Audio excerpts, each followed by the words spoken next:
आपके पास तो green card भी था। आपने माइक्रोसॉफ्ट कंपनी में आप एक कंप्यूटर इंजीनियर थे। तो वो सब चीज़ें कैसे छूटी? अब हम लोगों का जीवन का जो लक्ष्य था शुरू से वो ये था कि हम लोग संसार का अभाव कैसे करें, मोक्ष मार्ग में आगे कैसे बढ़े। और यही कारण है कि हम लोग वहाँ से छोड़ के आ सके। मैं तो जब वहाँ गया था तभी मेरे जाने का उद्देश्य वहाँ रहना या वहाँ बहुत धन कमाना या वहाँ पे करियर बनाना था नहीं। तो मैं पढ़ने के लिए वहाँ गया, मुझे अच्छा जॉब मिला। जितने दिन तक मुझे पैसे की ज़रूरत थी उतने दिन मैंने पैसा इकट्ठा किया और मैं यहाँ आ गया। तो इसलिए शुरू से ही जो हमारा ध्येय था वो वहाँ रहना नहीं था। मुझे भी एक्चुअली जाना नहीं था। मेरे पिताजी ने बहुत पुश करके भेजा कि नहीं जाना है वहाँ पर। इंजीनियरिंग तो नहीं किया यहाँ पर, कॉमर्स किया था, तो उनके सपोर्ट के कारण से मैं वहाँ गया।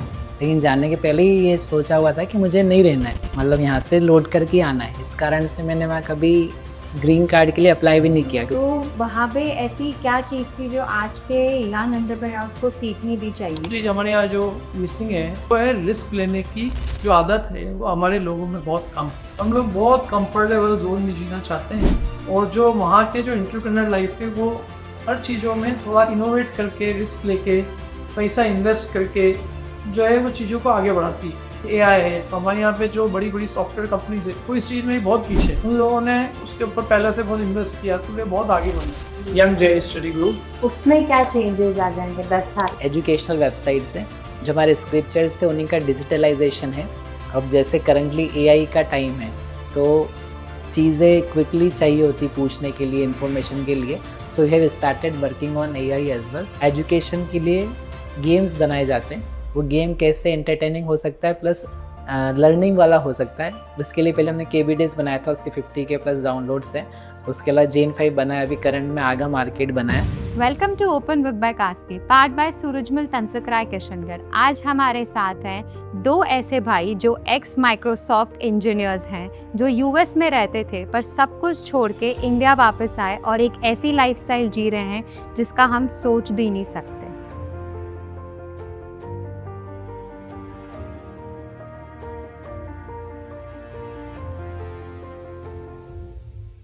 स्वागत है आपका प्रकाश जी और विकास जी। नमस्ते। नमस्ते कास्मी जी। आप दोनों को देख के लगता नहीं है कि आप माइक्रोसॉफ्ट कंपनी को छोड़ के आप यहाँ पे आए हैं। आपका ऐसा लग बिल्कुल भी नहीं रहा कि आपके ड्रेसिंग से या किसी से कि आप न्यूएस्ट रिटर्न। किसी के भी चरित्र को देख के आप बाहर से किसी अनुमान लगा सकते दिखता है। आपके पास तो ग्रीन कार्ड भी था। आपने माइक्रोसॉफ्ट कंपनी में आप एक कंप्यूटर इंजीनियर थे। आप भी कंप्यूटर इंजीनियर थे। आपसे वो सब चीज़ें कैसी छूटी? हम लोगों का जीवन का जो लक्ष्य था शुरू से वो ये था कि हम लोग संसार का अभाव कैसे करें, मोक्ष मार्ग में आगे कैसे बढ़े। इसलिए ये जो चीज़ें सब लोगों को प्रिय है वो हम लोगों को प्रिय नहीं थी और यही कारण है कि हम लोग वहाँ से छोड़ के आ सके। मैं तो जब वहाँ गया था तभी मेरे जानने का उद्देश्य वहाँ रहना या वहाँ बहुत धन कमाना या वहाँ पे करियर बनाना था नहीं। मेरे को मजबूरन जाना पड़ा क्योंकि यहाँ पे उस समय इतनी जॉब अपॉर्चुनिटीज़ नहीं थी। तो मैं पढ़ने के लिए वहाँ गया, मुझे अच्छा जॉब मिला और मैंने जो मेरा मेन प्राइमरी जो गोल था कि मैं धर्म में आगे बढ़ सकूँ, तो वो मैंने वहाँ पे जितने दिन तक मुझे पैसे की ज़रूरत थी उतने दिन मैंने पैसा इकट्ठा किया और मैं यहाँ आ गया। तो इसलिए शुरू से ही जो हमारा ध्येय था वो वहाँ रहना नहीं था। जो इतने समय भी मैं रह गया ये बहुत बड़ी बात है। अन्यथा जब गए थे तब इतने समय भी रहने की नहीं सोची थी और गए तो पढ़ाई करने के लिए गए थे। पढ़ाई से जॉब मिली, जॉब के बाद में फिर सब चीज़ें आगे बढ़ती गई।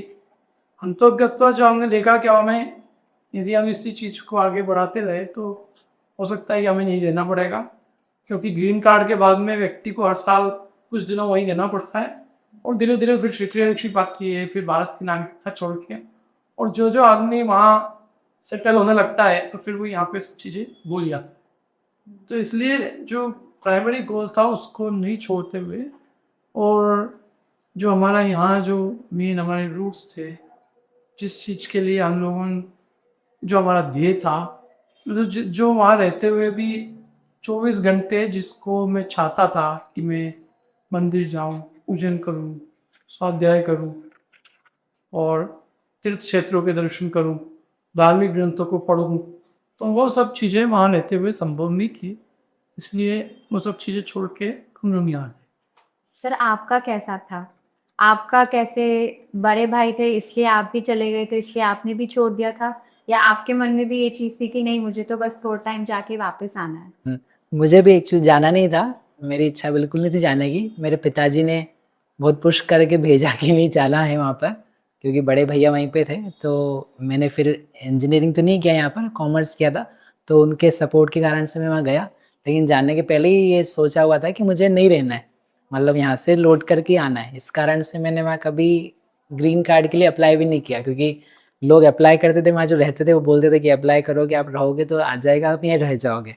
तो इसलिए कभी हमने अप्लाई नहीं किया वहाँ पर। और जब से मैं जॉब में था, तो जॉब में करते हुए मैं ऐसे स्थान पे भी चला गया जहाँ मंदिर था, पूजा-पाठ भी मिलता था। लेकिन ऐसा होता था कि जाना तो घर पे ही वापस। तो मैं कब से मेरे पिताजी को बोला हुआ था कि मैं जाऊँगा। ये नहीं सोचा था कि हम इस तरीके से रहेंगे, लेकिन हमारे भैया पहले आए हुए थे, तो उन्होंने एक लाइफ़ का जो सेटअप था कि ऐसे जिया जा सकता है, आप इस मेथड में जैनिज़्म फ़ॉलो करते हुए, पढ़ते हुए, अपनी खुद का उद्धार करते हुए, दूसरों को भी हेल्प करते हुए, कम्युनिटी सर्विस करते हुए अपन रह सकते हैं। तो मेरे लिए भी एक आइडिया थे पहले से देखने के लिए। था ये आना है, लेकिन आगे क्या करेंगे वो क्लियर नहीं था। उनको देख कर के वो भी क्लियर हो गया, तो वो इस तरीके से हम आ गए वापस। आप रिग्रेट करते हैं वापस आके? ऐसा लगता है कि हम क्यों छोड़ के आए, काश वहीं रहते? मैं जब यहाँ वापस आया था तब प्रारंभ का जो समय था वो थोड़ा मेरे लिए कठिन था, क्योंकि सारी चीज़ें अलग थी। और जो हम लोग सोचते हैं यहाँ पे एकदम कि यहाँ पे खूब सब लोग धर्म में लगे होंगे और बहुत ईमानदारी से धर्म कर रहे होंगे और लोगों वैल्यूज़ को बहुत महत्व दे रहे होंगे, तो वो सब चीज़ें थोड़ी कमी थी। लेकिन जो मेरा प्राइमरी गोल था कि मुझे शास्त्र अध्ययन करना है, पढ़ना है, तो मेरे को शुरू के समय में थोड़ी-सी यहाँ पर सेटल होने में टाइम लगा। उस समय कभी-कभी विचार आता था कि ये निर्णय ठीक है कि नहीं है। लेकिन जैसे-जैसे समय आगे बढ़ता गया और जब हमने धर्म ग्रंथों में हमारा अपना पूरा मन लग गया, तो फिर उसके बाद में मुझे आज इतने समय बाद ऐसा लगता है कि वो मेरे जीवन का सबसे बढ़िया निर्णय था। और मुझे ये भी लगता है कई बार कि मैंने कुछ समय वहाँ पे खोया, क्योंकि जितने पैसे की मुझे ज़रूरत नहीं थी उससे अधिक मैं यहाँ गिराया, तो उतने टाइम जो मैंने वहाँ जॉब किया उस समय मैंने खोया। यदि मैं 1-2 साल पहले और आता तो थोड़ा और अच्छा मेरा अध्ययन होता। तो मेरे को यहाँ आने के बाद आज कोई रिग्रेट नहीं है। पहले साल में मेरे को थोड़ा-सा यहाँ पे आने के बाद में सेटल होने में थोड़ी-सी समस्याएँ आई। लेकिन आज मुझे लगता है कि मेरा शायद ये सबसे बढ़िया जीवन का निर्णय था। जाने का निर्णय तो सब ले लेते हैं, लेकिन आने का निर्णय सबसे कठिन था और वो निर्णय हम ले सके। और वो निर्णय लेने के बाद में आज जब मैं पीछे मुड़ के देखता हूँ तो मुझे लगता है कि मैंने सबसे बढ़िया यदि जीवन में कोई कदम उठाया है तो यही उठाया है। जैसा माइक्रोसॉफ्ट कंपनी में थे, आप सिलिकॉन वैली में भी काम कर रहे थे। हम कुछ जैन धर्म के अलग अर्थ आपसे बात करना चाहें, तो वहाँ पे ऐसी क्या चीज़ थी जो आज के यंग एंटरप्रेन्योर्स को सीखनी भी चाहिए? आपका थोड़ा बहुत तो एक्सपीरियंस था ही वहाँ पे। तो ऐसा क्या आपने वहाँ से सीखा कि हम कन्वे कर सकते हैं यंग एंटरप्रेन्योर्स को कि आपको भी ये चीज़ें सीखनी चाहिए? कुछ तो अच्छी चीज़ें हुई होंगी वहाँ पे। एक सबसे बड़ी जो चीज़ हमारे यहाँ जो मिसिंग है, वो है रिस्क लेने की जो आदत है, वो हमारे लोगों में बहुत कम है। हम लोग बहुत कंफर्टेबल ज़ोन में जीना चाहते हैं और हम पहले देखते हैं कि हमारा जीवन कम से कम मतलब बेसिक सुविधाएँ हमें मिल जाए। तो आज का जो यंग व्यक्ति है, वो थोड़ा सुविधाओं का आदी हो चुका है और सुविधाओं के आदी होने में वो अपने जीवन में कोई भी रिस्क नहीं लेता। और जो वहाँ के जो एंटरप्रेन्योर लाइफ है वो हर चीज़ों में थोड़ा इनोवेट करके, रिस्क लेके, पैसा इन्वेस्ट करके जो है वो चीज़ों को आगे बढ़ाती है। हम लोग पैसा खर्च ही नहीं करते नई चीज़ों के इन्वेंशन में। तो ये हमारे एक बहुत बड़ी कमी है और मेरे ख्याल से लोग धीरे-धीरे समझ रहे हैं। जैसे उदाहरण के लिए एआई है, तो हमारे यहाँ पे जो बड़ी-बड़ी सॉफ्टवेयर कंपनीज़ है, वो इस चीज़ में भी बहुत पीछे है। उन लोगों ने उसके ऊपर पहले से बहुत इन्वेस्ट किया, तो वे बहुत आगे बढ़ गए। ऐसे ही आईटी टेक्नोलॉजीज़ में इन्वेस्ट करना और स्किल्स बढ़ाने में इन्वेस्ट करना, वो हमारे यहाँ कम है और वो जब तक हम नहीं करेंगे तब तक हम ये जो विश्व की बड़ी-बड़ी कंपनीज़ हैं, इनसे फैक्टर नहीं लगता। तो बेसिकली आपको ऐसा नहीं लगता कि हम यहाँ ज़्यादा फंडिंग के पीछे भाग रहे हैं रैदर देन द स्किल्स? हम स्किल्स को ज़्यादा इम्पोर्टेंस नहीं देके बस पैसा कमाना। हमारे हमारे जो इंडियन कल्चर में है, जो खासकर जो बिजनेस फैमिलीज है, उनमें ये है कि पैसा ही सक्सेस का क्राइटेरिया है। तो ये जो माइंडसेट है ये बहुत गलत है। पैसा जो है सक्सेस का क्राइटेरिया नहीं, सक्सेस का क्राइटेरिया हम सोसाइटी को कुछ दे रहे हैं।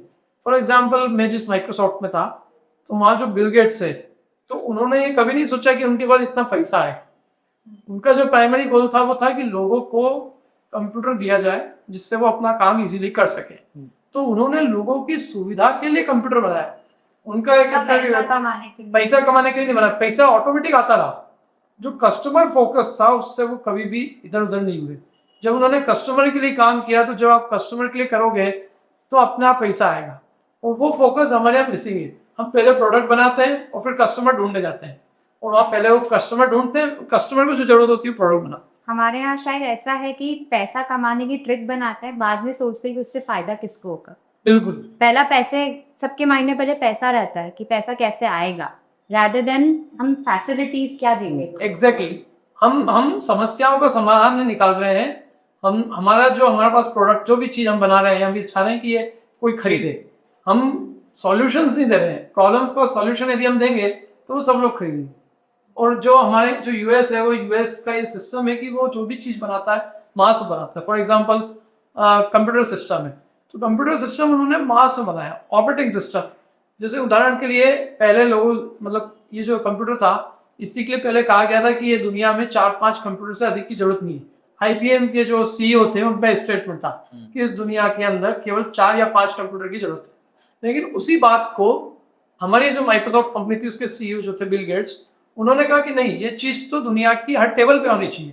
और इस विजन ने उनको कंपनी बनाने के लिए प्रेरित किया, और धीरे धीरे अब आज हम देख रहे हैं कि वो आज न केवल हर किसी की टेबल पे, बल्कि सबकी जेब में। तो ये विजन जो है वो चाहिए, और वो विजन की हमारे यहाँ लेकिन। क्या आप भी इसी बारे में इसी तरह सोचते हैं कि इंडिया इसी चीज में लैग कर रही है? ये तो है ही। इसके अलावा क्या है जो आपने पूछा था पहले कि अलग क्या है वहाँ पे, एंटरप्रेन्योर्स को अपन क्या बोल सकते हैं, यहाँ के लोग हैं युवा, ओपननेस जो है ना काफ़ी वहाँ पर है। लोगों के बीच में चीज़ों को एक्सेप्ट करने की एक्सेप्टेबिलिटी, सहन करने की सहनशीलता, डाइवर्सिटी, रिस्पेक्ट करना वैल्यूज़ की, वो चीज़ें इतनी प्यारी है, मतलब जिसके कारण से उसको अपन बोल सकते हैं डेवलप्ड नेशन। मतलब किसी को ले करके खींचना तानी ना करना। अब एजुकेशन भी, तो एजुकेशन में जैसे हमारे यहाँ ये क्या है कि आपको इंजीनियरिंग ही करनी है, देखो चल रहा है पैसा, जैसा भी बात करें तो पैसा जिस पे मिलेगा वो करना है। यहाँ म्यूज़िक सीखना है किसी बच्चे को, तो पेरेंट्स चाहते नहीं कि म्यूज़िक सीखे, क्योंकि उसको 8वीं 9वीं 10वीं करनी है, तो उसमें IIT करे, BE करे, उस तरीके जहाँ पैसा मिलेगा वो करे। वहाँ पर क्या है कि बच्चा को इंजीनियरिंग नहीं करनी, मत कर, आर्ट्स करनी है, तुझे प्लम्बर बनना है प्लम्बर बन, ड्राइवर बनना है ड्राइवर बन। जो ओपननेस है, सोच, जो एक लाइफ का जरिया है सोचने का, तो वो काफ़ी डिफरेंट है। उसको लेकर के उन चीज़ों को उन्होंने लाइफ को बहुत सिंप्लीफाइड बनाया हुआ। जीना जो है ना बहुत इजी है, यहाँ जितना हम कॉम्प्लिकेट कर देते हैं, जिसके कारण से लाइफ इतनी, बस आपको क्या एक एजुकेशन है, पढ़ाई लिखाई है, जो अपन मिडिल क्लास लोग हैं, या तो फोकस क्या है, just get education and you will do a good job, you will earn some money. वो कोई वहाँ पर तरीका ही नहीं जीने का। पैसा इतना इम्पोर्टेंट नहीं है, आपकी लाइफ इम्पोर्टेंट है। ओपननेस जो लोगों को है वो काफ़ी अच्छी है, चीज़ों को एक्सप्रेस करना, छुपाना उपाना इतना नहीं है, मायाचारी कम है कंपेरेटिवली। उसके अलावा एथिक्स जो है ना, जिस तरीके से एथिक्स में हम लोग काफ़ी हाई थे if you look at back in India, लेकिन वो जो एथिक्स की वैल्यू नीचे जाती जा रही है, और वहाँ ऐसा लगता है काफ़ी अच्छे एथिक्स है, बिजनेस के, पर्सनल लाइफ के, फ्रेंड्स के। आपको बुरा लग सकता है कोई चीज़ है कि भाई ये मैं, जैसे हम खाना ही खा रहे हैं साथ में, या कुछ मेरे पास हाथ में चिप्स का पैकेट है, आई वुडंट आस्क यू, तो यहाँ पर नहीं पूछूंगा मैं आपको, तो आपको बुरा लग जाएगा, खा रहा था अकेला, नहीं है कैसे नहीं पूछा। वहाँ पर आप जाओगे तो कुछ नहीं, वो अकेला खा रहा है, नोबडी माइंड्स की मेरे को क्यों नहीं पूछा है, कोई फर्क नहीं पड़ रहा, ये भी नहीं फर्क पड़ रहा दूसरे को कि इसने मेरे से पूछा क्यों नहीं। तो वो जो चीज़ है ना, it's so nice, very nice. तो आप वो इतना इस थिंकिंग के साथ उस वाली थिंकिंग को छोड़ के यहाँ इंडिया में आना कितना डिफिकल्ट रहा आप लोगों के लिए? वो एक्सेप्ट करना सोसाइटी को, यहाँ की सोसाइटी ऐसी नहीं है और वहाँ की सोसाइटी बहुत डिफरेंट है। जी, जो हम यदि सोसाइटी से अलग रह के यदि हम अपना आत्मकल्याण करना चाहें, तो ये सब चीज़ें इरेलेवेंट हो जाती, क्योंकि जो मेन फोकस है हम लोगों का वो है कि हमारी खुद की आत्मशुद्धि हो। मतलब मेरा यदि मोक्ष मार्ग में, धार्मिक चीज़ों में मैं यदि आगे बढ़ता हूँ, और मैं यदि अपने इस मनुष्य भाव से संसार के नाश की दिशा में यदि कदम बढ़ाता हूँ, तो मेरी सार्थकता है। तो वो सब चीज़ें वहाँ में सीख, जैसे विकास ने बताया कि जैसे रिस्पेक्ट करना, वो सब सोसाइटी लेवल पे हम लोग बहुत सारी चीज़ें लेक करते हों, लेकिन धार्मिक क्षेत्र की चीज़ें तो आज भी यहाँ पे इंटैक्ट है, क्योंकि आज भी यहाँ पे आप देखेंगे तो अनेक मुनिराज हैं, आचार्य हैं, विद्वान हैं। आज भी यहाँ हमारे जो तीर्थंकर दास मोक्ष गए वो तीर्थ क्षेत्र है, हजारों की संख्या में मंदिर है और सैकड़ों की संख्याओं में हमारे तीर्थ अतिष्ठ क्षेत्र है, विपुल साहित्य है और उस साहित्य को पढ़ने समझने वाले आज भी बहुत लोग हैं। तो वो सब चीज़ें जो यहाँ हैं वो उसका अंश भी वहाँ नहीं है।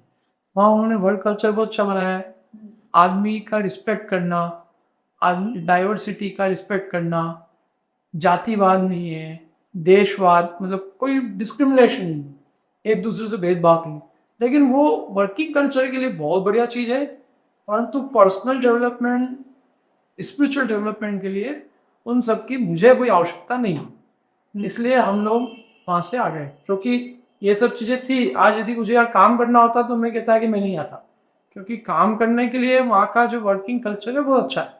वो व्यक्ति का रिस्पेक्ट करते हैं, व्यक्ति को प्रॉपर पे करते हैं, और दूसरी बात ये कि डाइवर्सिफाइड होने से अपने को पूरे विश्व का जो माइंडसेट है वो जानने को मिलता है। जो एक्सपोजर दुनिया का वहाँ मिलता है वो आपको दुनिया को कहीं नहीं मिलेगा, क्योंकि हम इंडियंस को एक्सेप्ट नहीं कर पा रहे हैं और वो लोगों ने पूरे विश्व को अपनाया हुआ है। मतलब हम एक ही टीम में, इंडियन भी रहता है, पाकिस्तान भी रहता है, चाइनीज भी रहता है, और वो मिलके वो चीज़ें बनाते हैं जो पूरी दुनिया यूज़ करती है, और हम यहाँ 4 इंडियन मिल के भी वो चीज़ नहीं बना पा रहे हैं। तो ये जो डाइवर्सिफिकेशन है वो बहुत बढ़िया चीज़ है वहाँ की। दूसरा, जो आदमी की जो प्रति जो उनकी रिस्पेक्ट है कि भाई कोई ध्यान रखते हैं कि आपकी फैमिली को प्रॉपर ट्रीटमेंट है कि नहीं, आप प्रॉपर पैसा दे रहे हैं कि आपको, आपका मेडिकल इंश्योरेंस है कि नहीं है, आपकी लाइफ सुरक्षित है कि नहीं, क्योंकि आप यदि बिल्कुल दिमाग से बिल्कुल फ्री होंगे तो ही आप उनके लिए काम कर पाएंगे ढंग से। तो वो सब चीज़ें उन्होंने हमारे लिए सिक्योर कर रखी है, और इसको हम बहुत निश्चित रूप से वहाँ अच्छे से अच्छा आउटपुट दे पाते हैं। और यहाँ हमें बहुत सारी चीज़ों को सोचना पड़ता है कि मेरा कलीग मेरे बारे में क्या सोच रहा होगा, मेरा सोसाइटी के अंदर क्या होगा, दूसरी बात, मेरे को कोई पॉलिटिक्स तो परेशान नहीं कर रही है। ये हज़ारों चीज़ें यहाँ पे जो इतनी जो कॉम्प्लिकेटेड हो गई है, उसकी वजह से आदमी का जो फुल आउटपुट आना चाहिए वो नहीं आ पाता, और वहाँ का वो आउटपुट आता है, इसलिए वो कंपनी ग्रोथ कर रही है। तो ये जो मतलब इकोनॉमिकल वाइज या कहे या कंपनी वाइज तो वहाँ पे बढ़िया है, लेकिन जैसे हम आध्यात्मिक क्षेत्र में उतरते हैं तो वहाँ पे वो चीज़ जीरो है, क्योंकि वहाँ पूरा भौतिकवाद है और हम लोग पूरा आध्यात्मिक, मतलब अध्यात्मवाद है हमारे यहाँ पे। हमारे यहाँ बचपन से हम ये सीखते हैं कि आखिर मैं हूँ कौन, कहाँ से मैं आया हूँ, मुझे मरने के बाद कहाँ जाना है, भगवान कौन है, भगवान में कैसे बन सकता हूँ, ये दुनिया कब से है, कब तक रहेगी, ये सब बातें हम सोचते हैं। हमारे यहाँ ये सिखाया जाता है। फॉर एग्जाम्पल, मेरी मम्मी ने मुझे सिखाया कि ज्ञान जो है वो मेरे अंदर है, आनंद है वो मेरे में है, लेकिन ये बातें वेस्टर्न कल्चर में नहीं है। वहाँ हर चीज़ के बारे में कहा जाता है कि जो भी मिलेगा वो बाहर से मिलेगा, जो आदमी जितनी चीज़ें एक्यूमुलेट करेगा वो उतना अधिक आनंद में रहेगा। तो ये बहुत बड़ी सोच का अंतर है। हम सुख अपने अंदर देख रहे हैं और वो सुख चीज़ों में देख रहे हैं, और जैसे जैसे हम भी उनके जैसे हो रहे हैं तो हमारी भी वो सब चीज़ें जो आध्यात्मिकता धीरे धीरे कम हो रही है।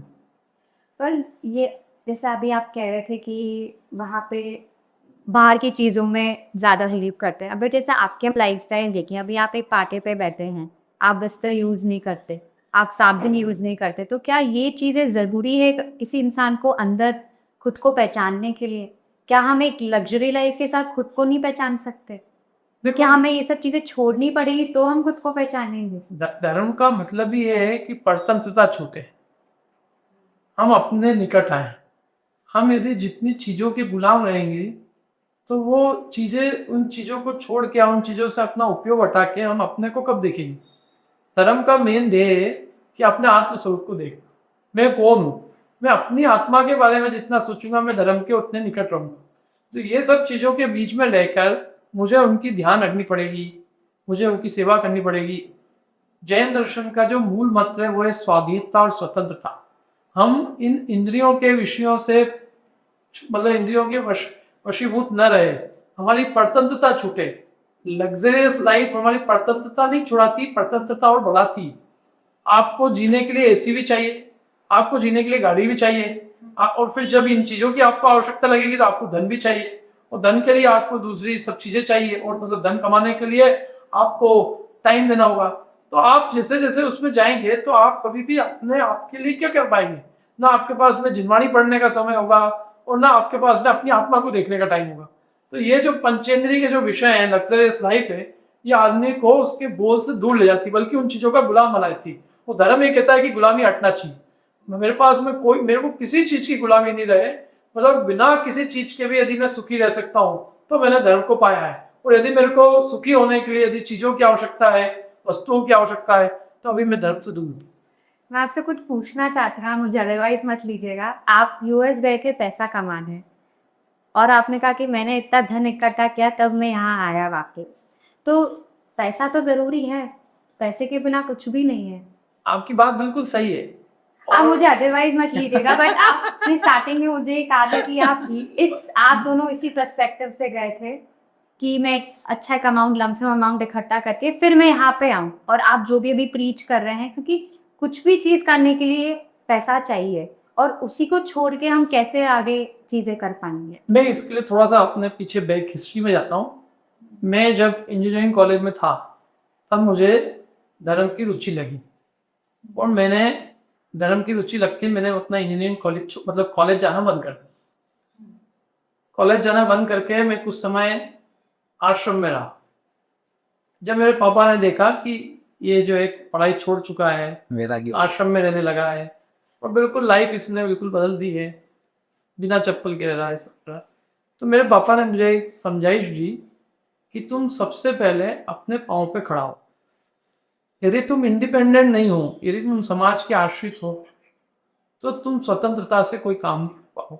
तुम्हारी सोच स्वतंत्र नहीं बन पाएगी, तुम्हें हमेशा दूसरों की चिंता रहेगी, तुम निर्भीक रूप से कोई बात नहीं कह सको, किसी के दोष नहीं बता सको। तो उन्होंने मुझे इंडिपेंडेंट रहने के लिए वापस से पढ़ाई करने की प्रेरित किया। तो मैं फिर से वापस आया, फिर से नॉर्मल लाइफ में लौटा, आश्रम छोड़ के मैंने पढ़ाई भी की। पढ़ाई करने के बाद में जैसा उन्होंने कहा था कि भी आप अपने पाँव पे खड़े हो जाओ, आपको मेरे से भी नहीं मांगना, तो मैंने उस चीज़ के लिए ताकि मुझे समाज से एक रुपये भी नहीं मांगना पड़े और मैं अपने पाँव पे खड़ा रह सकूँ, मैं अपना जीवन सुचारू रूप से चला सकूँ। लेकिन उसकी एक सीमा है, हमारे को जीवन चलाने के लिए कितना चाहिए। मुझे ये 2 समय के भोजन चाहिए, मुझे कपड़े चाहिए, मुझे छत चाहिए, तो वो हमको एक बाउंड्री हम बांध सकते हैं। और फिर जैसे ही हमने उस बाउंड्री का उल्लंघन किया और जैसे ही हम फेम में और हम दिखाने में गए, तो वो फिर एंडलेस है, वो नेवर एंडिंग है। फिर मैं BMW के बाद में मैं पॉर्श भी कहूँगा, फिर मेरे को एक प्लेन भी चाहिएगा, फिर प्लेन भी मुझे छोटा पड़ेगा तो मैं फिर और बड़ा प्लेन चाहूँगा। मतलब वो एक एंडलेस। आपके हिसाब से एक इतना इंसान को रखना चाहिए ताकि वो खुद के पाँव पे खड़ा रहे और अपनी नीड्स फुलफिल कर सके, वांट्स फुलफिल ना करे। मैं तो मेरे पिताजी ने जो मेरे को सीख दी थी, मैं उनका बहुत ऋणी हूँ इस मामले में कि उन्होंने मुझे बहुत अच्छी सीख दी। और मैं पूरी दुनिया को ये कहता हूँ कि यदि हमें धर्म करना है तो हम अपने पाँव पे अवश्य खड़े हों। हम धर्म कमाने का जरिया कभी नहीं बनाए, क्योंकि जब हमारे पास में पैसा नहीं होगा तो हम धर्म को धन कमाने का जरिया बनाए बिना नहीं छोड़ेंगे। क्योंकि मुझे भोजन चाहिए होगा, वस्त्र चाहिए होंगे, बेसिक जो मेरी नीड होगी। जब मैं यदि कुछ भी लौकिक क्षेत्र में कुछ नहीं करूँगा तो मैं क्या करूँगा? तो मैं धर्म को ही धन का साधन बना दूंगा। तो ये इससे क्या होगा कि जो मैं धर्मात्मा होंगे, जो ईमानदारी से धर्म कर रहे होंगे, मैं उन्हीं का विरोधी हो जाऊंगा, क्योंकि वे बिना धन के कर रहे होंगे और मैं धन से कर रहा हूँगा। तो मुझे लगेगा कि मेरे जो इंटरेस्ट है उसमें इनसे मेरे को बाधा पहुँच रही। तो इसलिए हम अपने पाँव पे खड़े हों और पाँव पे खड़े होकर स्वतंत्रता से हम अपनी सेवाएं समाज को दे, हम समाज को देवे, हम समाज से कुछ लेवे नहीं, हम अपनी पूरा तन मन धन समाज के लिए समर्पित करें। तो ये भावना को रख के और हम लोग यहाँ आए। आपका क्या कहना है इसके बारे में? मेरा ये कहना है, आपने जैसे पूछा था ना, ये टेबल कुर्सी और अगर साबुन यूज करते कि नहीं। आप साबुन भी यूज नहीं करते, आप मिट्टी से बर्तन धोते हैं, आप मिट्टी से राख से हम लोग बर्तन धोते हैं, और जब नहाना होता है तो हम सबको मिट्टी होती है, मुल्तानी मिट्टी, उसी को यूज करते हैं। उसकी भी जरूरत नहीं पड़ती एक्चुअली, पानी भी काफी होता है। आई सी डिफरेंट वे लिटिल बिट कि जितनी चीजें कम होती है ना, आप डिपेंडेंट कम होता है, आप खुश हो। मुझे चीज़ें जैसे भैया ने कहा था ना इकट्ठे करने के लिए भी चाहिए, वो भी चाहिए, फिर एक के बाद एक वो चाहिए। अभी पंखा ही नहीं चाहिए तो अभी लाइट भी चली जाएगी तो मुझे फ़र्क नहीं पड़ेगा, आपको पड़ेगा। मैं तो अगर इसी लाइफ में जी रही हूँ, पंखा, एसी। मतलब वो नहीं होगा तो हम ये देखते हैं किसी दूसरे ने के पास वो चीज़ थोड़ी सी भी कम पड़ती है, वो लोग हिल जाते हैं और हम लोग शांति से बने रहते हैं। हमारे ऊपर और दिगंबर मुनिराज हैं जो अपने जैन सेंट्स हैं, तो हमको तो फिर भी भोजन चाहिए, सुबह शाम चाहिए। अगर वो नहीं मिलता है तो थोड़ी आकुलता होती है। उनको वो भी नहीं मिलता है तो उन्होंने अपने आप को ऐसा ढाल लिया है कि कुछ भी हो जाए दे डोंट केयर, मतलब उनको फ़र्क भी नहीं पड़ता है। तो बेस्ट वे ये कि आप दुनिया को तो कंट्रोल कर नहीं सकते, आपको क्या मिलेगा क्या नहीं मिलेगा, you can try for that, लेकिन क्या होगा आपके साथ, मैं लाइट को कंट्रोल नहीं कर सकता हूँ, कितना इन्वर्टर लगा लेकिन फिर भी कब चली जाती है मालूम नहीं पड़ता है। पैसा भी मैं कंट्रोल नहीं कर सकता, दिमाग कब किसका कैसा होता है वो भी चला जाता है। तो हम यदि अपने आप को वैसा बना लें जिसमें चीज़ें कम से कम चाहिए है, जिससे जीवन भी चल जाए, तो वो जीने का जो तरीका है इट इज़ अमेजिंग। मतलब आप यदि उस लाइफ शेप में आ जाओ ना, if you see in that perspective you will find it is so amazing कि मुझे क्या करना है, मुझे कुछ भी नहीं करना है। आप एक फ्री हो जाते हैं कि ऑफ बस कोर्स। आज अगर मेरी लाइफस्टाइल है कि मैंने अगर एक बार कोई कपड़ा पहन लिया तो मुझे वापस नहीं पहनना, मुझे उस रेस्टोरेंट जाना है, ये करना है। आपके पास एक लिमिट है, आप उसमें ही रहते हैं। और मैं आपसे इतना सा दिमाग उस चीज में नहीं जाता जितना हमारा जा रहा है शायद से, और हम इसके धर्म से दूर भी हो तो रहे हैं। फ्री हो जाते हैं ना, वहाँ से टाइम भी मिलता है आपको, फिर आपने बांधा हुआ भी नहीं है, जितना आपने फ्री कर रखा है। तो नाउ योर माइंड बेसिकली कोई रिसर्चर होता है, फिलोसोफर्स होते हैं। लुक एट दोज, अरिस्टोटल देखो, आप सोक्रेट्स को देखो, वो कैसे रहते हैं, दाढ़ी मूंछ बड़ी हुई है या कुछ कपड़े ऐसे पहन रखे, but they are amazing people because they are free from all thinking. तो आप कुछ और फील कर सकते हो, एक्सपीरियंस कर सकते हो। मुझे मेरी सोल एक्सपीरियंस करनी है तो उसके लिए मुझे फ्रीनेस चाहिए। बंधा बंधा भाव रहेगा, मैं ध्यान करने बैठा, भी गद्दा नहीं है, अभी बैठने को नहीं हो रहा है, अभी पंखा चला गई, भूख लग रही है, अभी प्यास लगने लगी, बारिश आ गई, आवाज आ गई, तो डिस्ट्रैक्शंस हमेशा ही रहेंगे। आप अपने आप को सेट कैसे करोगे, सेटिस्फाई कैसे करोगे? ये चीज़ें तो आती जाती रहेंगी हर किसी की लाइफ में, कोई भी हो, भले बड़ा से बड़ा या छोटे से छोटा, it will keep on going coming in like that. तो हमको अपने आप को ढालना है। अब ये आपकी चॉइस, आप कैसे ढालते हो। फिर जीवन जीने के लिए, लिविंग के लिए चाहिए रहता है सामान्य, तो कितना चाहिए आपको, आपकी एक लिमिट आप बांधोगे तो आप कर पाओगे कुछ। तो बेसिक लिविंग चाहिए होती है, तो उसके लिए आपने जो कहा था कि हम गए आए, पैसा भी तो चाहिए होता है, लेकिन इतना कि जिससे अपना जीवन खुद के बल पर हम चला सकें। अच्छा, मैं आपसे एक सिंपल सी चीज पूछता हूँ मैं शायद मैं आंसर कि देता हूँ नहीं दे पाऊँ। आपको मुनिराज है या भगवान है, वो आपको क्या लगते हैं, सुखी लगते हैं कि दुखी लगते हैं? देखिए, मैंने जितना जैन धर्म, अगर मैंने जैन धर्म नहीं पढ़ा होता, जैसे अभी मेरे घर पे भी जैन पढ़ाई स्वाध्याय करता है, सब करता है, उसके हिसाब से अगर मैं आंसर दूँ तो वो सुखी हैं, क्योंकि वो सब चीज़ें छोड़ रहे हैं। वो खुद के कल्याण के लिए जा रहे हैं तो वो सारी चीज़ें छोड़ के सुखी ही हैं, क्योंकि वो एक मोक्ष की तरफ जाना चाहते हैं। पर अगर आप दूसरी कम्युनिटी को देख के, अगर आज एक जैन नहीं होके कोई दूसरा इंसान हो, तो वो ऐसे ही बोलेगा, अरे यार ये घर ही में चल रहे हैं, अरे यार ये तो एक दिन ही खा पा रहे हैं, अरे ये तो चटाई पे सोते हैं, अरे इनके साथ ऐसा हो गया। तो उनके लिए वो चीज़ ऐसा है कि यार ये दुख झेल रहे हैं। आज आप और मैं शायद से जैन धर्म समझते हैं और इसलिए कहते हैं कि वो सुखी होने के लिए काम कर रहे हैं, वो Right. सुखी हैं। पर दूसरे लोगों को ऐसा लगता है कि यार इतना दुख झेल के जैन धर्म का पालन कर रहे हैं। मैं एक सिंपल सा उदाहरण देता हूँ कि जिसको मांस की, अंडे की, शराब की आदत नहीं है, वो दुखी है कि सुखी है? सुखी है। तो ऐसे ही जिसको इन पर वस्तुओं की, दूसरी चीजों की भी लत नहीं लगी है, वो दुखी है कि सुखी? सही बात है। आप लोगों की लत नहीं होती चीजों की, इसलिए आप सुखी हैं। जैसे हमको दारू देख के भाई भाव नहीं आता है तो क्या हमें लगता है कि हम दुखी हैं? नहीं। ऐसे यदि किसी को आलू देख के भाव ही नहीं आता है कि मुझे खाना है, तो क्या वो दुखी है? आप एक यंग जैन स्टडी ग्रुप चलाते हैं।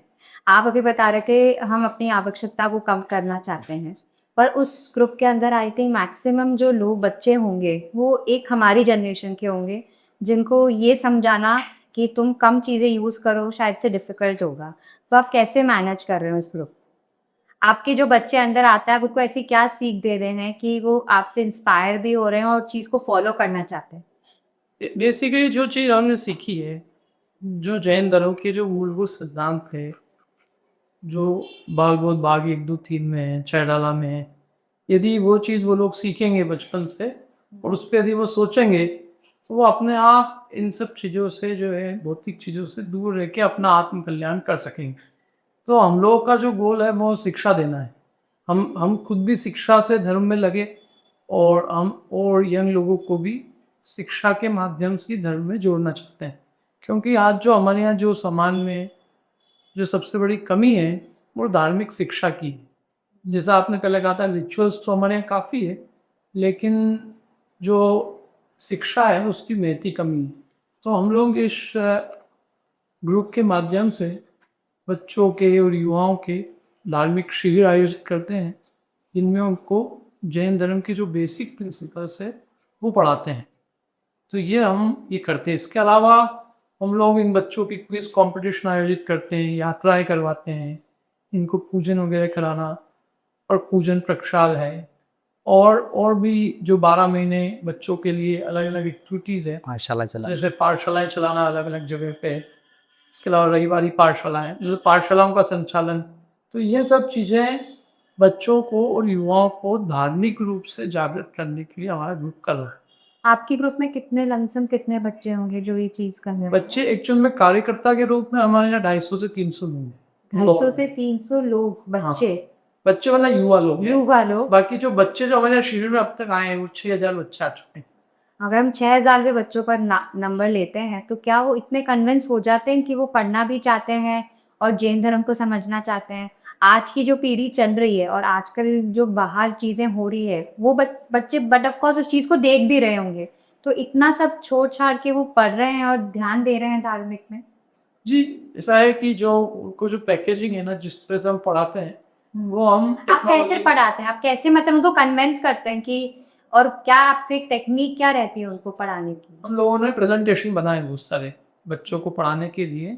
भागवत के जो भाग थे, जो पहले प्लेन सिंपल मतलब बुक्स में लिखे थे, उसको हमने कलरफुल प्रेजेंटेशन वगैरह बना के, और वो उनको हम पावर पॉइंट प्रेजेंटेशन के माध्यम से, और जगह जगह आजकल स्मार्ट बोर्ड्स होते हैं स्कूलों में, तो हम बेसिकली इंटरनेशनल स्कूल है इंदौर में, उसको हम पूरा का पूरा हायर करते हैं और उसको हायर करके वहाँ हम शिविर लगाते हैं।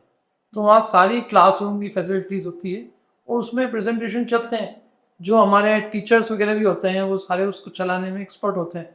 तो हम बच्चों को, ये जो 6000 बच्चे आ रहे हैं, हम ये नहीं मतलब सोचते हैं कि भाई 6000 के 6000 कन्वर्ट हो जाएंगे, लेकिन यदि उनमें थोड़ा भी सदाचार आ सका, जिससे कि वे व्यसन से दूर रहे, उनमें जैनत्व का संस्कार आए, यदि वे रात्रि भोजन जमीकंद आदि से दूर रहें, और इसके अलावा उनमें देवशास्त्र गुरु का बहुमान जागृत हो, उनको अपने धर्म के प्रति बहुत अंदर में गौरव भाव आया कि हम बहुत अच्छे कुल में पैदा हुए हैं, हमारा जो धर्म है वो सर्वोत्कृष्ट है, तो हम समझेंगे कि हमारा पुरुषार्थ सफल है। तो हम 3 बातों को लेकर चलते हैं, एक तो सदाचार, दूसरा उनमें देवशास्त्र गुरु के प्रति भक्ति उत्पन्न हो, और तीसरी चीज़ है तत्व ज्ञान, कि विश्व तत्व ज्ञान जो जैन दर्शन का मूल तत्व ज्ञान है कि भाई वस्तु क्या है, इस विश्व को किसने बनाया है, इस विश्व को कौन चला रहा है, मैं कौन हूँ, मैं स्वयं भगवान कैसे बन सकता हूँ। तो इन बातों का एक तात्विक स्वरूप है, तो वो तत्व ज्ञान, सदाचार और देवशास्त्र गुरु की बहुमानता, इन 3 प्रिंसिपल्स को लेकर हम चलते हैं। और हम ये सोचते हैं कि यदि 6000 में से कुछ लोग भी यदि धार्मिक बन गए तो बहुत बढ़िया है, अन्यथा इतना तो आएगा कि वे सदाचारी रहेंगे, व्यसनों से दूर रहेंगे। और यदि वो जैन बन के रहे, जैनत्व का उनमें बहुमान आ गया, और यदि वो जैनियों में ही कम से कम आगे शादी करें और जैन धर्म, जैन सोसाइटी में ही रहे और जैन समाज को यदि वो अपनी सेवाएं दे रहे हैं, तो हम समझेंगे कि हमारा पुरुषार्थ सफल। आपको लगता है ऐसा कि एक बच्चा एक दूसरे को देख के ज़्यादा सीखता है या बुक्स ज़्यादा सिखाती है? क्या कम्युनिटी का इतना इफेक्ट पड़ता है लोगों में? आज संगति इतनी इम्पोर्टेंट है कि आज नहीं, हमेशा ही संगति इम्पोर्टेंट होती है। उसके लिए इवन साधुओं तक को बोला हुआ संगति में रहने के लिए। अकेला साधु रहेगा तो वो खराब हो जाएगा। मनुष्य क्या है, if you look at it, जो एक आपने शायद सोशल साइंस में पढ़ा होगा बचपन में, मनुष्य सामाजिक प्राणी है। हमने पढ़ा था 6ठी में, समझ में नहीं आता था क्या है, लेकिन as you move your life on तो यू विल सी कि वास्तव में ह्यूमन सोशल बीइंग है और उसको सोसाइटी चाहिए, बिकॉज उसकी नीड से प्लस एक दूसरे के ऊपर इफेक्ट पड़ता है। तो आप जब साधु तक को उन्होंने बोला कि आप संघ में साथ में रहो, संगति जैसी रहेगी ना, उन्होंने ये लिखा कुंद कुंद स्वामी ने, तम्मा समम गुणा दो समगुणहीन समणम बाह्यम। आप साथ वाले की या ज्यादा गुण वाले की संगति में रहो, जो कि खुद ही शुद्धोपयोगी, इतने प्योर हैं, इतने नाइस हैं, उन तक को बोला हुआ है। तो हमारे बच्चे हैं, हम सब इवन हम भी हैं तो एक दूसरे को देख के सीखते हैं। तो जैसे कैंप लगता है ना, तो कैंप में हम जाते हैं जगह जगह बताने के लिए भी कि आप लोग बच्चों को भेजो। क्या होता है, आप 5 बच्चों की पाठशाला में बच्चों को भेज रहे हो, वो 4 दिन बाद नहीं आएगा, लेकिन जब उसे दिखता है कि मेरे जैसे 1000 बच्चे, मैं अकेला नहीं हूँ, मुझे यदि रात्रि भोजन का त्याग करना है, अभी वो क्या हो रहा है 2-4 बच्चे ही और बाकी दूसरे बच्चे 100 हैं, तो वो हेवी हो जाते हैं उसके लिए। लेकिन व्हेन दे सी अरे मैं अकेला नहीं हूँ मेरे जैसे तो 1000 बच्चे, कम्युनिटी का बहुत फर्क सो अमेजिंग। एक जैन कॉलोनी में आप जाओ किसी, वहाँ पर जैन बच्चे 100-150 मिलेंगे, उनका जैन का संस्कार देखो वो अलग लेवल का होगा। और एक आदि शादी पूदी सोसाइटी में आप बच्चे पढ़ रहे, पाठशाला भी जा रहे, मंदिर भी जाते हैं, इतना आपको इफेक्ट नहीं दिखाई देगा। जो देख देख के सीखा जाता है ना, वो अमेजिंग होता है। और उसको एक कॉन्फिडेंस आना चाहिए, एक सपोर्ट लेवल होना चाहिए कि मेरे जैसे दूसरे लोग हैं, मैं अकेला नहीं हूँ। वो शिविर कैंप्स वो हेल्प करते हैं। वो 7 दिन का ही होता है, लेकिन 7 दिन में कॉन्फिडेंस जो आता है ना व्यक्ति को, वो बहुत अच्छा होता है। वो एक अलग बात बन जाती है। इवन हमको संगति की जरूरत रहती है। आप किस टाइप का कैंप लगाते हैं और कहाँ कहाँ लगाते हैं?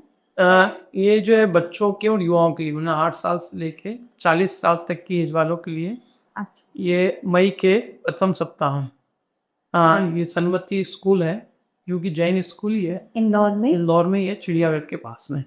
तो वहाँ हम लोग हर साल ये शिविर लगाते हैं। तो इसमें लगभग 1500 बच्चे हर साल भाग लेते हैं। मतलब 8 साल से 40 साल, 40 साल से ऊपर का कोई बच्चा नहीं लेते हम, 40 से ऊपर किसी भी ऑडियंस को, और 8 से कम की ऑडियंस को भी नहीं।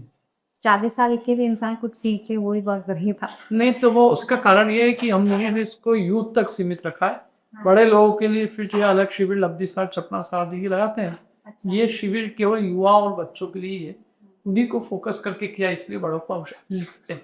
क्योंकि यदि बड़े आएंगे तो फिर उनको उनका जो लेवल होता है वो अलग होता है, और फिर उनके लेवल से यदि पढ़ाया जाएगा तो फिर बच्चे नहीं पढ़ पाएंगे, युवा नहीं पढ़ तो पाएंगे। आपका बच्चों का दिनचर्या कैसा निकलता है? मतलब कैसे स्टार्ट करते हैं बच्चों का दिन शिविर? हमारे यहाँ हम लोग उसके लिए 27 लगभग बसें होती है, जो अलग अलग पूरे इंदौर के एरियो से सुबह 5:30 से 6 बजे के बीच में बसें पहुँच जाती हैं, और 6 बजे से बसें वहाँ से निकल जाती है। 6 बजे वहाँ से लेके लगभग 7 बजे तक सारी बसें स्कूल में आ जाती है। 7 से 8 बजे तक हम पूजा करते हैं, 8 से 8:30 वहाँ नाश्ता होता है, 8:30 से 11:45 तक क्लासेस होती है, और 11:45 से 11 बजे उनको एक जो भी बाद में गन्ने का रस या कुछ भी दे के हम लोग प्रवाह करते हैं। और फिर क्लासेस में अलग अलग लेवल की क्लासें होती है, लगभग 30 क्लासें होती हैं, जिसमें कि 50-50 स्टूडेंट होते हैं हर एक क्लास में, और उसमें पूरा पावर पॉइंट प्रेजेंटेशन इसके माध्यम से पूरा पढ़ाया जाता है। और पूरा जो यूज़ करते हैं हम लोग, जो मतलब शिविर जो करते हैं उसमें पूरा टेक्नोलॉजी यूज़ करते हैं। जैसे अटेंडेंस है तो पूरी बारकोड से होगी, बस में बच्चे हैं तो जीपीआरएस सिस्टम से हर एक पेरेंट्स को पता होगा कि हमारी बस अभी कहाँ तक आई है, कितनी देर में हमारे यहाँ स्टॉप पे आने वाली है। पूरा रजिस्ट्रेशन उनका ऑनलाइन होता है। तो वो सब चीज़ें टेक्नोलॉजी का यूज़ किया है। लेकिन जो पढ़ाना है हमें, तो उसने जैसे रमुकार मंत्र, चत्तारी मंगल पाठ, भगवान तीर्थकर क्या है, मेरी दिनचर्या क्या हो, देवदर्शन की विधि क्या है, पाप क्या है, कषाय क्या है, गति क्या है, सदाचार क्या है, 6 द्रव्य क्या है, 7 तत्व क्या है, तो ये जो बेसिक चीज़ें हैं, ये इसका ज्ञान बच्चों को, बड़ों को देते हैं। उसके अलावा शिविर लगाते हैं, ये तो जैसे भैया ने बताया यंग बच्चों के, जो बड़े बच्चे हैं लाइक 20 से लेकर के फिर 60 बच्चे यानी ओल्ड्स भी हैं, तो उनके लिए हमने चालू किया था अबाउट 2016 में। साल में 2 बार कैंप लगाते हैं, 9 डेज़ का होता है, और एक एक दिन में 6 घंटे की क्लासेस होती है। वो कोर टॉपिक्स पे होती है, लाइक गुणस्थान, मार्गणा, हायर लेवल होता ही है। लेकिन उसमें कि जो इसको कुछ नहीं भी आता है ना, वो भी आओ बैठो। तो वो जब 9 दिन 8 दिन बैठता है ना, अगेन वो जो संगति, वहाँ पे करीब 400 लोग रहते हैं, एक ही क्लास रहती है इकट्ठी। मेन सारिका मेरी वाइफ, वो हम मिल करके लेते हैं। तो उसमें 9 दिन के बाद में उस व्यक्ति का एक भाव जो रहता है जैन धर्म के प्रति, जिनवाणी के प्रति, वो अलग ही हो जाता है। समझ में कम आता है कि क्या, क्योंकि जिसने कुछ नहीं पढ़ा है उसको आप एमए क्लास में बैठाओगे तो क्या ही समझ में आएगा। लेकिन वो बैठ जाता है, कि सोचो बैठ ही कैसे जाता होगा जिसमें आगे कुछ भी नहीं आता, but still they sit there for that long. शुरू के 2-3 दिन कठिन पड़ते हैं उसको, लेकिन बाद में they start enjoying it, because the content is so rich जो आचार्य ने हमको दिया हुआ है। फिर उसका प्रेजेंटेशंस वगैरह भी रहता है, लेकिन जो आउटकम है उसका वो ये हो जाता है कि वो जो उसको जैन धर्म के प्रति श्रद्धान है, विश्वास है, और एक पढ़ने की ललक है कि मुझे कुछ पढ़ने की ज़रूरत है। जो पढ़ा है ये नहीं पढ़ूंगा, मैं वापस बेसिक से पढ़ूंगा, जो मैंने नहीं पढ़ा अभी तक, मिस कर दिया। तो जो यंग जनरेशन छूट जाती है उसको वहाँ कवर करके, मतलब काफ़ी अमेजिंग होता है, आपको कभी आना चाहिए इस वाले भैया वाला और ये जो हम बता रहे हैं। नहीं, इस बार if you come just once for once a day, मतलब एक बार आएंगे एक दिन के लिए, I will find so amazing. आपने भी काफ़ी बुक्स लिखी हैं, आप भी बुक्स लिखते हैं? हाँ, मैंने तो कर लिखी है। और मैंने और पूजा मेरी वाइफ ने मिलके घुमट सारजी जीवकांड लिखा। और उसके अलावा पूजा ने तत्वार सूत्र लिखी मतलब तत्वार सूत्र को हमने चार्ट और टेबल के रूप में प्रेजेंट किया है। ऐसे ही जीवकांड और कर्मकांड को भी चार्ट और टेबल के रूप में प्रेजेंट किया है। साथ में जो लेवल की बुक्स आपको हमने दी है, जिसमें कि बिल्कुल जो मूलभूत सिद्धांत थे जैन दर्शन के, 4 गति है, अनुयोग है, 7 तत्व, सप्तव्यसन, जो एक जैन को सीखना की आवश्यक है, वो सब लेवल की बुक हमने दी है। और इसके अलावा बहुत सारे प्रेजेंटेशन सालिका ने बनाए हैं। और इसके अलावा और भी जो है हजारों विषयों पे हमने प्रवचन किए हुए हैं, जो यूट्यूब पे जैन लेक्चर्स बने हुए हैं जैन कोश पे। और इसके अलावा भी बहुत सारा जो जिसको कह लेखन काम जो है, जैसे उदाहरण के लिए मैंने धवला की 8वीं 11वीं पुस्तक उसको संशोधित किया है। तो ऐसा लेखन का काम और प्रेजेंटेशन बहुत सारा काम किया है। जैसे आपने बताया आपकी वाइफ आपका साथ देती है पूरा, क्या उनका भी हमेशा से स्टार्टिंग से थिंकिंग रही है कि हमें भी जेल में ही आगे बढ़ना है आगे, या आपको वो कन्विंस करना पड़ा कि नहीं अपन तुमने मुझसे शादी करी तुम्हें ऐसे ही रहना है? नहीं, ऐसा है कि मेरे साथ तो ये था कि नहीं, मेरी शादी इस आधार पर हुई थी कि शायद आपके बच्चे भी नहीं, हाँ, हम दोनों के बच्चे नहीं हैं। पर ये क्यों?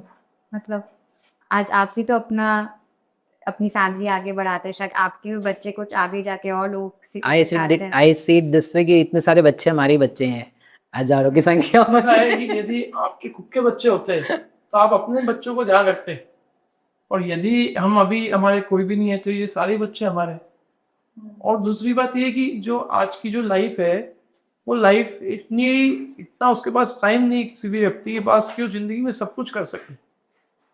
हम अपना आत्म विकास भी कर लें और पूरा फैमिली लाइफ भी पूरी जी लें और पूरा सोशल लाइफ भी जी लें, ये सब चीज़ें टाइम कम होने से बहुत मुश्किल हो गया। और फिर यदि आप संयम से रह सकते हैं, यदि आप अपने खुद के ज्ञान में और ये लोगों को पढ़ाने में, मतलब धर्म में यदि आप रह सकते हैं, तो फिर इन सब चीज़ों की आपको आवश्यकता महसूस नहीं होती। तो आपने अपनी वाइफ को कन्विंस आप दोनों ने किया था? वाइफ तो मैंने आपको कहा कि हमारी शादी का आधार ही धर्म था, क्योंकि मेरी जो सासू जी थी, उनको केवल एक ही रिक्वायरमेंट थी कि जो लड़का है वो थोड़ा धार्मिक होना चाहिए, और मेरी भी एक ही रिक्वायरमेंट थी कि वो उनको धार्मिक ही व्यक्ति चाहिए होना चाहिए। तो हमारी शादी का आधार ही धर्म था। जब धर्म आधार था तो इसलिए पहले से बैकग्राउंड था कि भाई दोनों जो है धर्म के रास्ते पे आके, मतलब धर्म के आधार पर आगे बढ़ेंगे। तो वो कोई माइंडसेट था ना पहले से, जो शादी करके आई है लड़की, उसको ये मालूम है कि मैं एक धार्मिक व्यक्ति से ही शादी करने जा रही हूँ। लेकिन उसके बावजूद जो धार्मिक शिक्षा है वो धीरे धीरे जब उसको दी गई, तो वो फिर खुद धर्म समझ के और धर्म के क्षेत्र में आगे बढ़ गई। तो ये सब शिक्षा का फल है। धार्मिक शिक्षा जब हम किसी को देंगे तो वो अपने आप धर्म के अंदर इन्वॉल्व होगा, और हम यदि किसी को भी जबरदस्ती करेंगे तो वो कभी भी धर्म के क्षेत्र में आगे नहीं बढ़ेगा। आपके साथ नहीं है, आपके साथ क्या? मेरे साथ एक्चुअली सारिका जी खुद ही आंसर कर देगी। सारिका जी इज हियर, तो लेकिन मुझे कुछ करना नहीं पड़ा, कुछ मुझे कोई कन्विंस 1% भी कभी नहीं करना पड़ा कि ये करना ही होता है। हमारे घर में हमको वैसे भी ये फ्री हैंडनेस से या सीखा हुआ है पिताजी से माताजी से, किसी को कोई बंदिश नहीं है कि आपको ये वाला काम करना ही है और आप नहीं करोगे तो हम तुम्हारा साथ नहीं देंगे, छोड़ देंगे या तुमको बात नहीं करेंगे, उस टाइप का कुछ भी नहीं है। तो वो अपने आप ही, जिसको कहते हैं भाग्य है, कि बोला कि जाना है तो हाँ जाना है, ऐसे रहना है तो ऐसे रहना है, हम भी आपके साथ ही हैं। हम जो मैं पढ़ता हूँ वो वही पढ़ती हैं, जो मैं पढ़ाता हूँ तो कठिन ग्रंथ है तो वो उन्होंने भी वही पढ़े साथ में। And she is also MSc gold medalist, उन्होंने भी जॉब किया, she is also in IT। तो वो सब माइंडसेट सेम लेवल का है, तो कहीं मतलब एक बार भी दिक्कत नहीं आई हमें लाइफ में, उसको भी आए हो और मुझे भी। सबसे बड़ी बात चीज होती है कि आदमी जो ईमानदारी से जो कुछ कर रहा होता है ना, तो वाइफ उसको फॉलो करती है। यदि व्यक्ति में सचमुच में उसमें इंटरेस्ट होगा धर्म में, तो वो भी सोचेगी कि आखिर इनका इंटरेस्ट धर्म में क्यों है, और यदि वो पढ़ी लिखी है तो वो उसको पढ़ेगी। और मैं ये कहता हूँ कि कोई भी यदि पढ़ा लिखा व्यक्ति धर्म पढ़ेगा तो उसका धर्म में इंटरेस्ट चाहे बिना नहीं लगेगा, क्योंकि इतनी सोच समझ सबको है कि कोई निर्णय कर सके कि सही क्या है और गलत क्या है और जीवन का ध्येय क्या है। हमें केवल एक दिशा देने की जरूरत है, और वो दिशा यदि हमने दी तो किसी भी व्यक्ति को धर्म में रुचि लगना कठिन नहीं है। दूसरा, हमारे यहाँ जो फैमिली एनवायरनमेंट है, आपका हमारा सबका, वो ऐसा नहीं है कि धर्म से बिल्कुल विरुद्ध है। तो इसलिए किसी भी व्यक्ति को कन्विंस करना मुश्किल नहीं है, इस लॉन्ग है उसको संगति मिले, और वो संगति हम प्रोवाइड करते हैं।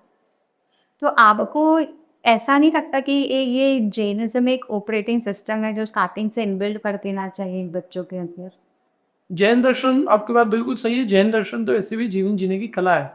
यदि जैन दर्शन नहीं है तो आदमी पशु के तुल्य है। हमारी एक बात आती है कि धर्म पंथ साधे बिना न तिर्यंच समान, कि जो धर्म को नहीं साध रहा है वो वास्तव में मनुष्य तिर्यंच के समान। क्योंकि तिर्यंच भी जैसे खाता है, बच्चे बच्चे करता है, अपने लिए परिग्रह जोड़ता है, तो आहार वह मैथुन परिग्रह, ये जो 4 संज्ञा है तिर्यंच को भी। और यदि वही काम हम भी कर रहे हैं तो हम में और तिर्यंच में अंतर क्या है?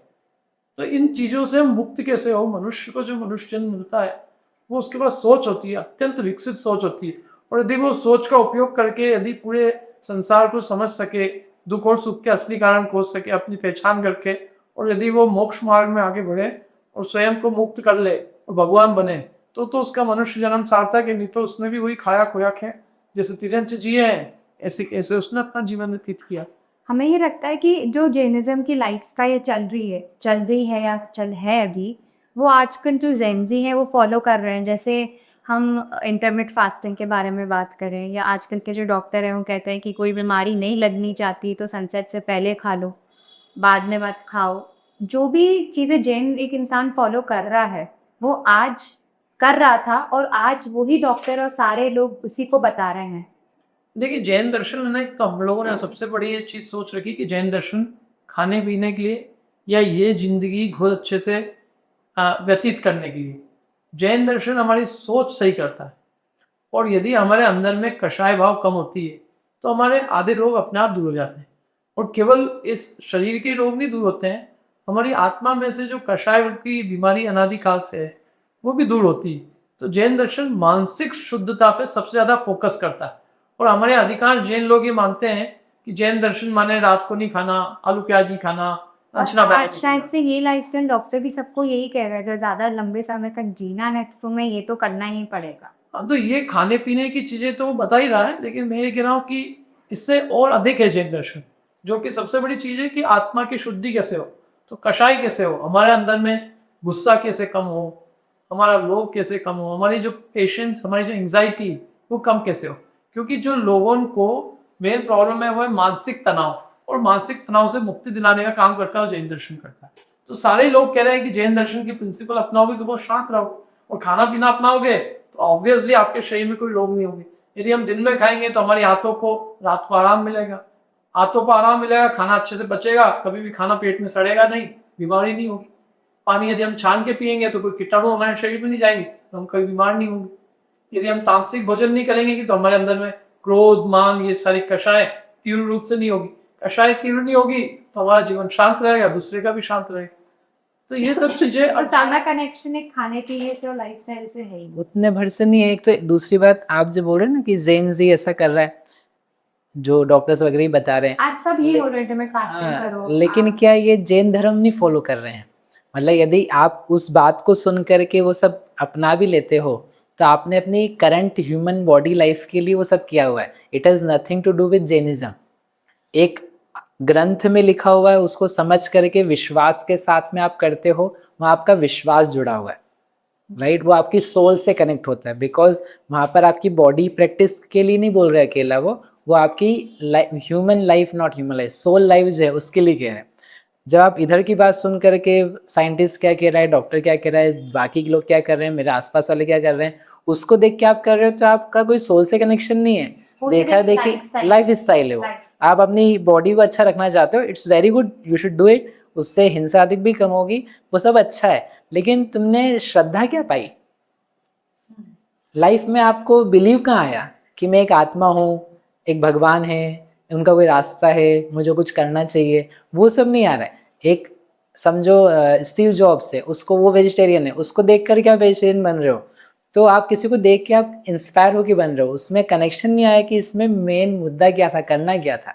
जो लर्निंग्स के बाद आप करोगे तो वो आपके लिए हेल्पफुल होगा, not just in this life, we see it कि ये ओवर द टाइम दूसरी लाइफ में कैरी होना चाहिए। तो डॉक्टर्स को फॉलो करके यदि कोई व्यक्ति शक्कर खाना छोड़ देता है तो वो त्यागी नहीं है। एक लाइन में यदि मैं कहूँ तो डॉक्टर शरीर के लिए कह रहे हैं और जैन दर्शन आत्मा के लिए कह रहे हैं। तो आप कर भले सेम चीज रहे हो, लेकिन आपका कॉन्सेप्ट क्या है। और अगेन जैसे हमने कहा ना, ये बहुत छोटा सा है सोच की, बस हम खाने पीने बॉडी लाइफ स्टाइल के बारे में सोच रहे हैं। It is more connected with what you are thinking. हमारी एथिक्स क्या जा रही है, हम आपस में रह कैसे पा रहे हैं, मैं अपने लिए सोच क्या पा रहा हूँ, मेरी धन के प्रति क्या लिप्सा है, क्या सोच है, मुझे अपनी वाइफ के साथ, पेरेंट्स के साथ कैसे रहना है। ये सब चीज़ें तो कोई नहीं सिखा रहा है, ये जेन जी सीख भी नहीं पा रही। वो कैसे मुझे मज़े से रहना है, कैसे फ्रेंड्स के साथ रहना है, वो ज़्यादा जा रही है उस पर। तो जब तक आप अच्छे माइंड को ब्रॉड नहीं करोगे, स्कूलों में नहीं पढ़ाया जा रहा है, कहीं बुक्स में नहीं लिखा हुआ है, हमारी सोशल साइंस सारी बेकार हुई जा रही है, कोई डॉक्टर्स नहीं बता रहे हैं, बस कैसे उठना बैठना दौड़ना भागना खाना पीना क्या किस टाइम पे करना।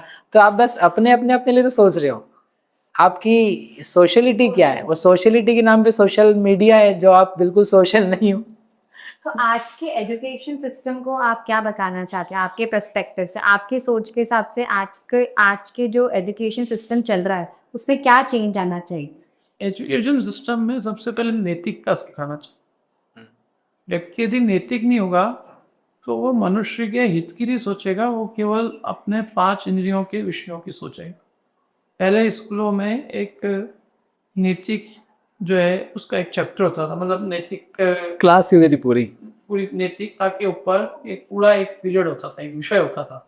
अब हमारे यहाँ के अधिकांश स्कूलों में से वो बेसिक नैतिकता का चैप्टर ही टॉपिक ही हटा दिया गया। तो जब तक हम नैतिकता को अपने क्यूरिकुलम में नहीं जोड़ेंगे तब तक ये लोग नैतिक नहीं बनेंगे, और नैतिक नहीं बनेंगे यदि तो वे फिर दूसरों का गला काटने में, दूसरों का धन लूटने में इतना सा भी नहीं हिचकिचाएंगे। हमारे यहाँ जो सोच चल रही है अभी, वो पूरी दुनिया हमारी कुटुंब है, ये सोच नहीं चल रही। मेरा बच्चा और मेरी पत्नी ही मेरा कुटुंब है, और मेरा शरीर ही मेरा शरीर ही। तो जब तक हम दूसरे के शरीर को अपने शरीर जैसा नहीं समझेंगे कि जैसी पीड़ा मेरे को होती है ऐसी इसको क्यों, जैसा मेरा बच्चा है ऐसे ही दूसरे का ही बच्चा है, जैसी मेरे फैमिली है ऐसी दूसरे की भी। जब हम अपने दूसरे के दुख को भी अपने दुख जैसा अनुभव करेंगे, सारी पृथ्वी को अपना कुटुंब समझेंगे, तो ये हम पूरी दुनिया के कल्याण के लिए सोच सकेंगे। तो हमारे यहाँ हमारे जो आज की एजुकेशन है वो केवल ये है कि हम स्वयं धन कैसे अधिक से अधिक जोड़ सके, मैं अपने आप को कैसे सुखी कर सकूं, मुझे आपके सुख से कोई मतलब ही नहीं है। और इस शिक्षा में जब तक हम चेंज नहीं लाएंगे कि हम दूसरे को भी सुखी करते हुए, उसको भी सेवाएं देते हुए हम अपना जीवन भी कैसे शांति से जी सके, जब तक ये चीज़ नहीं इंट्रोड्यूस करेंगे तब तक मुझे नहीं लगता कि शिक्षा सबके लिए हितकारी हो सकती। उसके साथ में एक चीज़ और है, विद्यासागर जी महाराज ने कही थी, मतलब बहुत इम्पोर्टेंट है ओवर द टाइम समझ में। भाषा जो ना, भाषा हिंदी भाषा के ऊपर फोकस, उसकी लर्निंग, उसकी वोकेबलरी, उसके संधि समाज, जो भी चीज़ें होती है, जितना अच्छे से हमको आना चाहिए वो नहीं आता है। उसके कारण से हम लोग हटे हुए हैं। हमें, आपको जैसे आप शास्त्र पढ़ना चाहो, कोई सी बुक दूँ मैं आपको हिंदी पढ़ने के लिए, आपको पढ़ने में कितना इंटरेस्ट आएगा। एक जैन आप पूजा करते हो कभी यदि, तो आपको कितनी अच्छी लगती है पूजा करना, कितनी अच्छी लगती है? अच्छी लगती, समझ आ रही तो अच्छी लगती। हाँ एग्जैक्टली, समझ आ रही है तो अच्छी लगती है वो, लेकिन जैसे बोलना है तो फिर पूजाएं पुरानी है, पूजाओं में हिंदी वर्ड्स हैं, अब वहाँ भ्रमर है, षटपद है, ऐसे ऐसे वर्ड्स आ रहे हैं। Now you have no idea about it. कितने ही आप कितने वर्ड्स को गूगल करोगे तो छोड़ दोगे, तो मज़ा क्यों नहीं आता पढ़ने में, सुनने में, लेक्चर में, एजुकेशन में? बिकॉज आपकी जो लैंग्वेज है, आपका जुड़ान भारत से ही नहीं है। इन लोगों ने क्या किया है कि अंग्रेजी दे करके हमारी भारतीयों की भारतीयता छीन ली।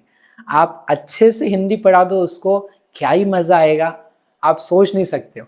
मतलब इसलिए करंट में पीएम मोदी ने भी मतलब वो शिक्षा प्रणाली को चेंज करने का वो किया विद्यासागर जी को लेकर के, कि उनसे ही इंस्पायर होके वो बोलते हैं कंसल्ट भी किया, उनके पास जाता भी था, ऐसे करके कि हिंदी हमारे करिकुलम में आनी चाहिए, अच्छे से हिंदी आनी चाहिए, हर चीज़ हिंदी में आनी चाहिए। तभी शायद से जुड़ाव आया। तो आपको आपकी सिर्फ संस्कृति से धर्म जुड़ाना से है नहीं, और बल्कि ये पूरे और भी भारत सारी से आएगा। चीज़ों जो हिंदुस्तान के जितने भी दर्शन हैं वे सारे हमारे संस्कृत और प्राकृत में लिखे हुए हैं।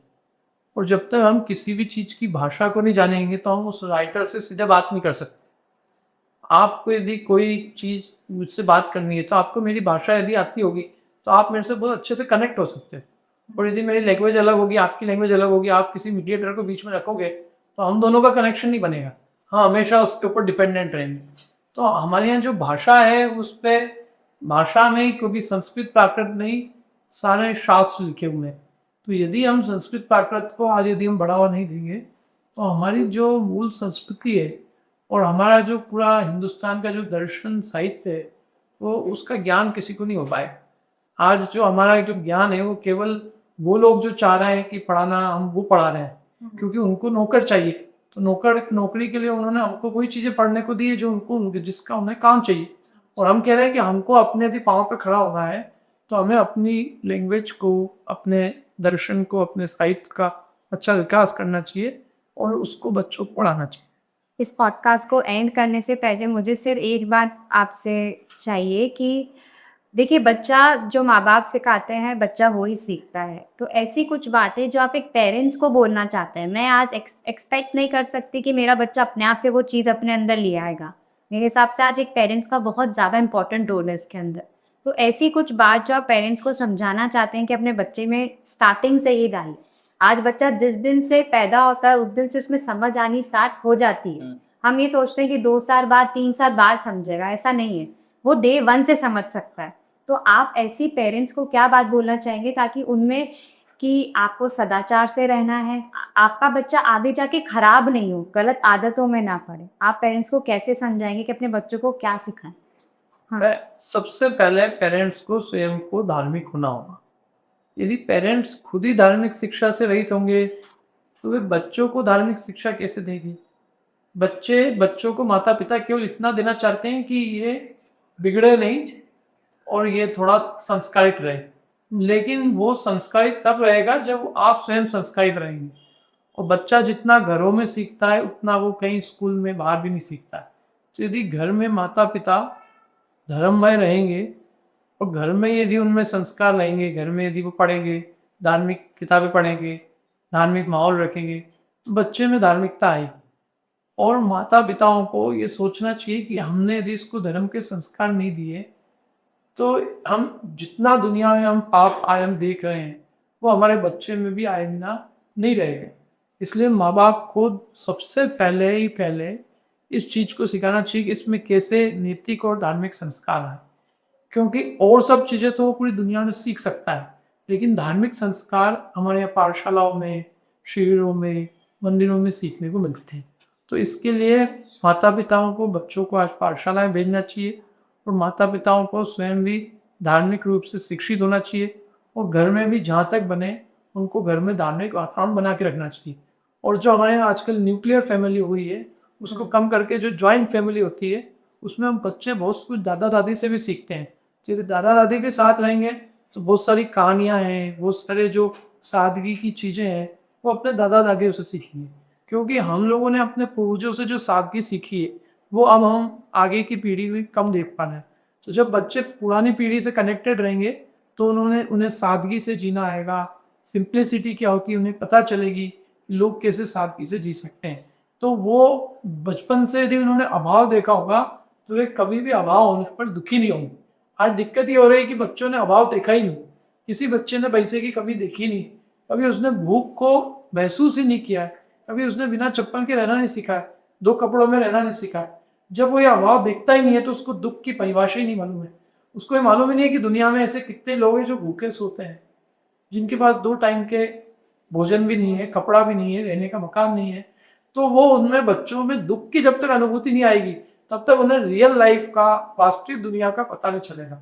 तो इसलिए बच्चों को थोड़ा हम अभाव में भी जीना सिखाएं और साथ में बच्चों में परोपकार की थोड़ी संस्कार डालें, उनमें दान के, उनमें परोपकार के, उनमें संस्कार डालें कि जो पैसा है ये पूरी सोसाइटी के भोगने के लिए, ये पैसा केवल अपने लिए नहीं है। यदि आज हमारे पास पुण्य के उदय से कुछ मिला है तो हम उसको मिल बांट के खाएं। जैसे कौवे होते हैं तो कौवे को यदि कोई जरा सा भी खाने को मिलता है तो काम काम करके सारे साथियों को बुलाता है और उनके साथ शेयर करके खाता है। ऐसे यदि ये शिक्षा हम दे सके कि पेरेंट्स अपने बच्चों को दे सके कि हमारे पास में जो भी चीज़ें वो पूरे विश्व के भोगने के लिए, हमारी सोसाइटी को भोगने के लिए, तो मैं समझूंगा कि बहुत कुछ बच्चों में संस्कार आ सकते। जैसे कि आप एक कंप्यूटर इंजीनियर्स हैं, तो मैथमेटिक्स का कितना रोल है जैनिज्म के अंदर? जैन दर्शन में जो जैन दर्शन का जो सबसे पहला ग्रंथ है क्या षटखंड है। मैथ्स आती है, मैथमेटिक्स का है उसके अंदर कुछ? जी, कोई भी चीज़ों की संख्या यदि हमें बतानी है, जैसे उदाहरण के लिए मुझे बतानी है कि नारकी कितने हैं, त्रियंश कितने हैं, तो मैं संख्या से ही बताऊंगा। संख्या जहाँ भी आएगी वहाँ मैथमेटिक्स आएगा। यदि मुझे नारकियों के रहने का क्षेत्र बताना है कि नारकी कितने क्षेत्र में रहते हैं, तो मुझे क्षेत्र बताने के लिए आपको एरिया बताना पड़ेगा, वॉल्यूम बताना पड़ेगा। मुझे पूरी दुनिया कितनी बड़ी है, 3 लोग कैसा है, उसका क्या आकार प्रकार है, तो उसके लिए गणित आएगा। तो गणित तो जैन दर्शन का प्राण है। जो हमारा करना नियोग है, करना नियोग का नाम ही होता है, करण का अर्थ होता है गणित, तो उसका दूसरा नाम है गणिता नियोग, अथवा करण का अर्थ परिणाम भी है। तो ये जो करना नियोग है, इसमें गणित की मुख्यता से ही वर्णन है। और जैन दर्शन में जो गणित है वो अत्यंत प्राचीन है।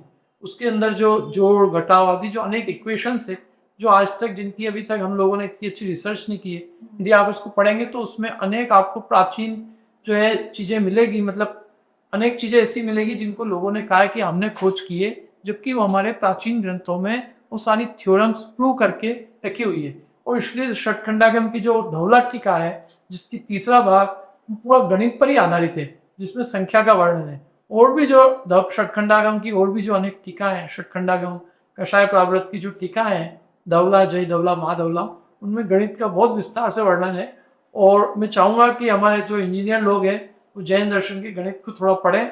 और हमारे आचार्यों ने बेसिक गणित के लिए, महावीराचार्य ने एक जैन गणित नाम से ग्रंथ भी लिखा है, लोग उसको भी यदि पढ़ें तो उनको जैन दर्शन में गणित के बारे में बहुत पता चलेगा। और जैन दर्शन का जो गणित है बहुत वास्ट है, वो लौकिक गणित से बहुत आगे चल के, जहाँ लौकिक गणित खत्म होता है वहाँ से हमारा अलौकिक गणित चालू होता है। तो जैन दर्शन में जो असंख्यात है, अनंत है, वो बहुत व्यापक है। तो इसलिए जैन दर्शन का गणित विषय में तो कहता हूँ सभी को पढ़ना चाहिए।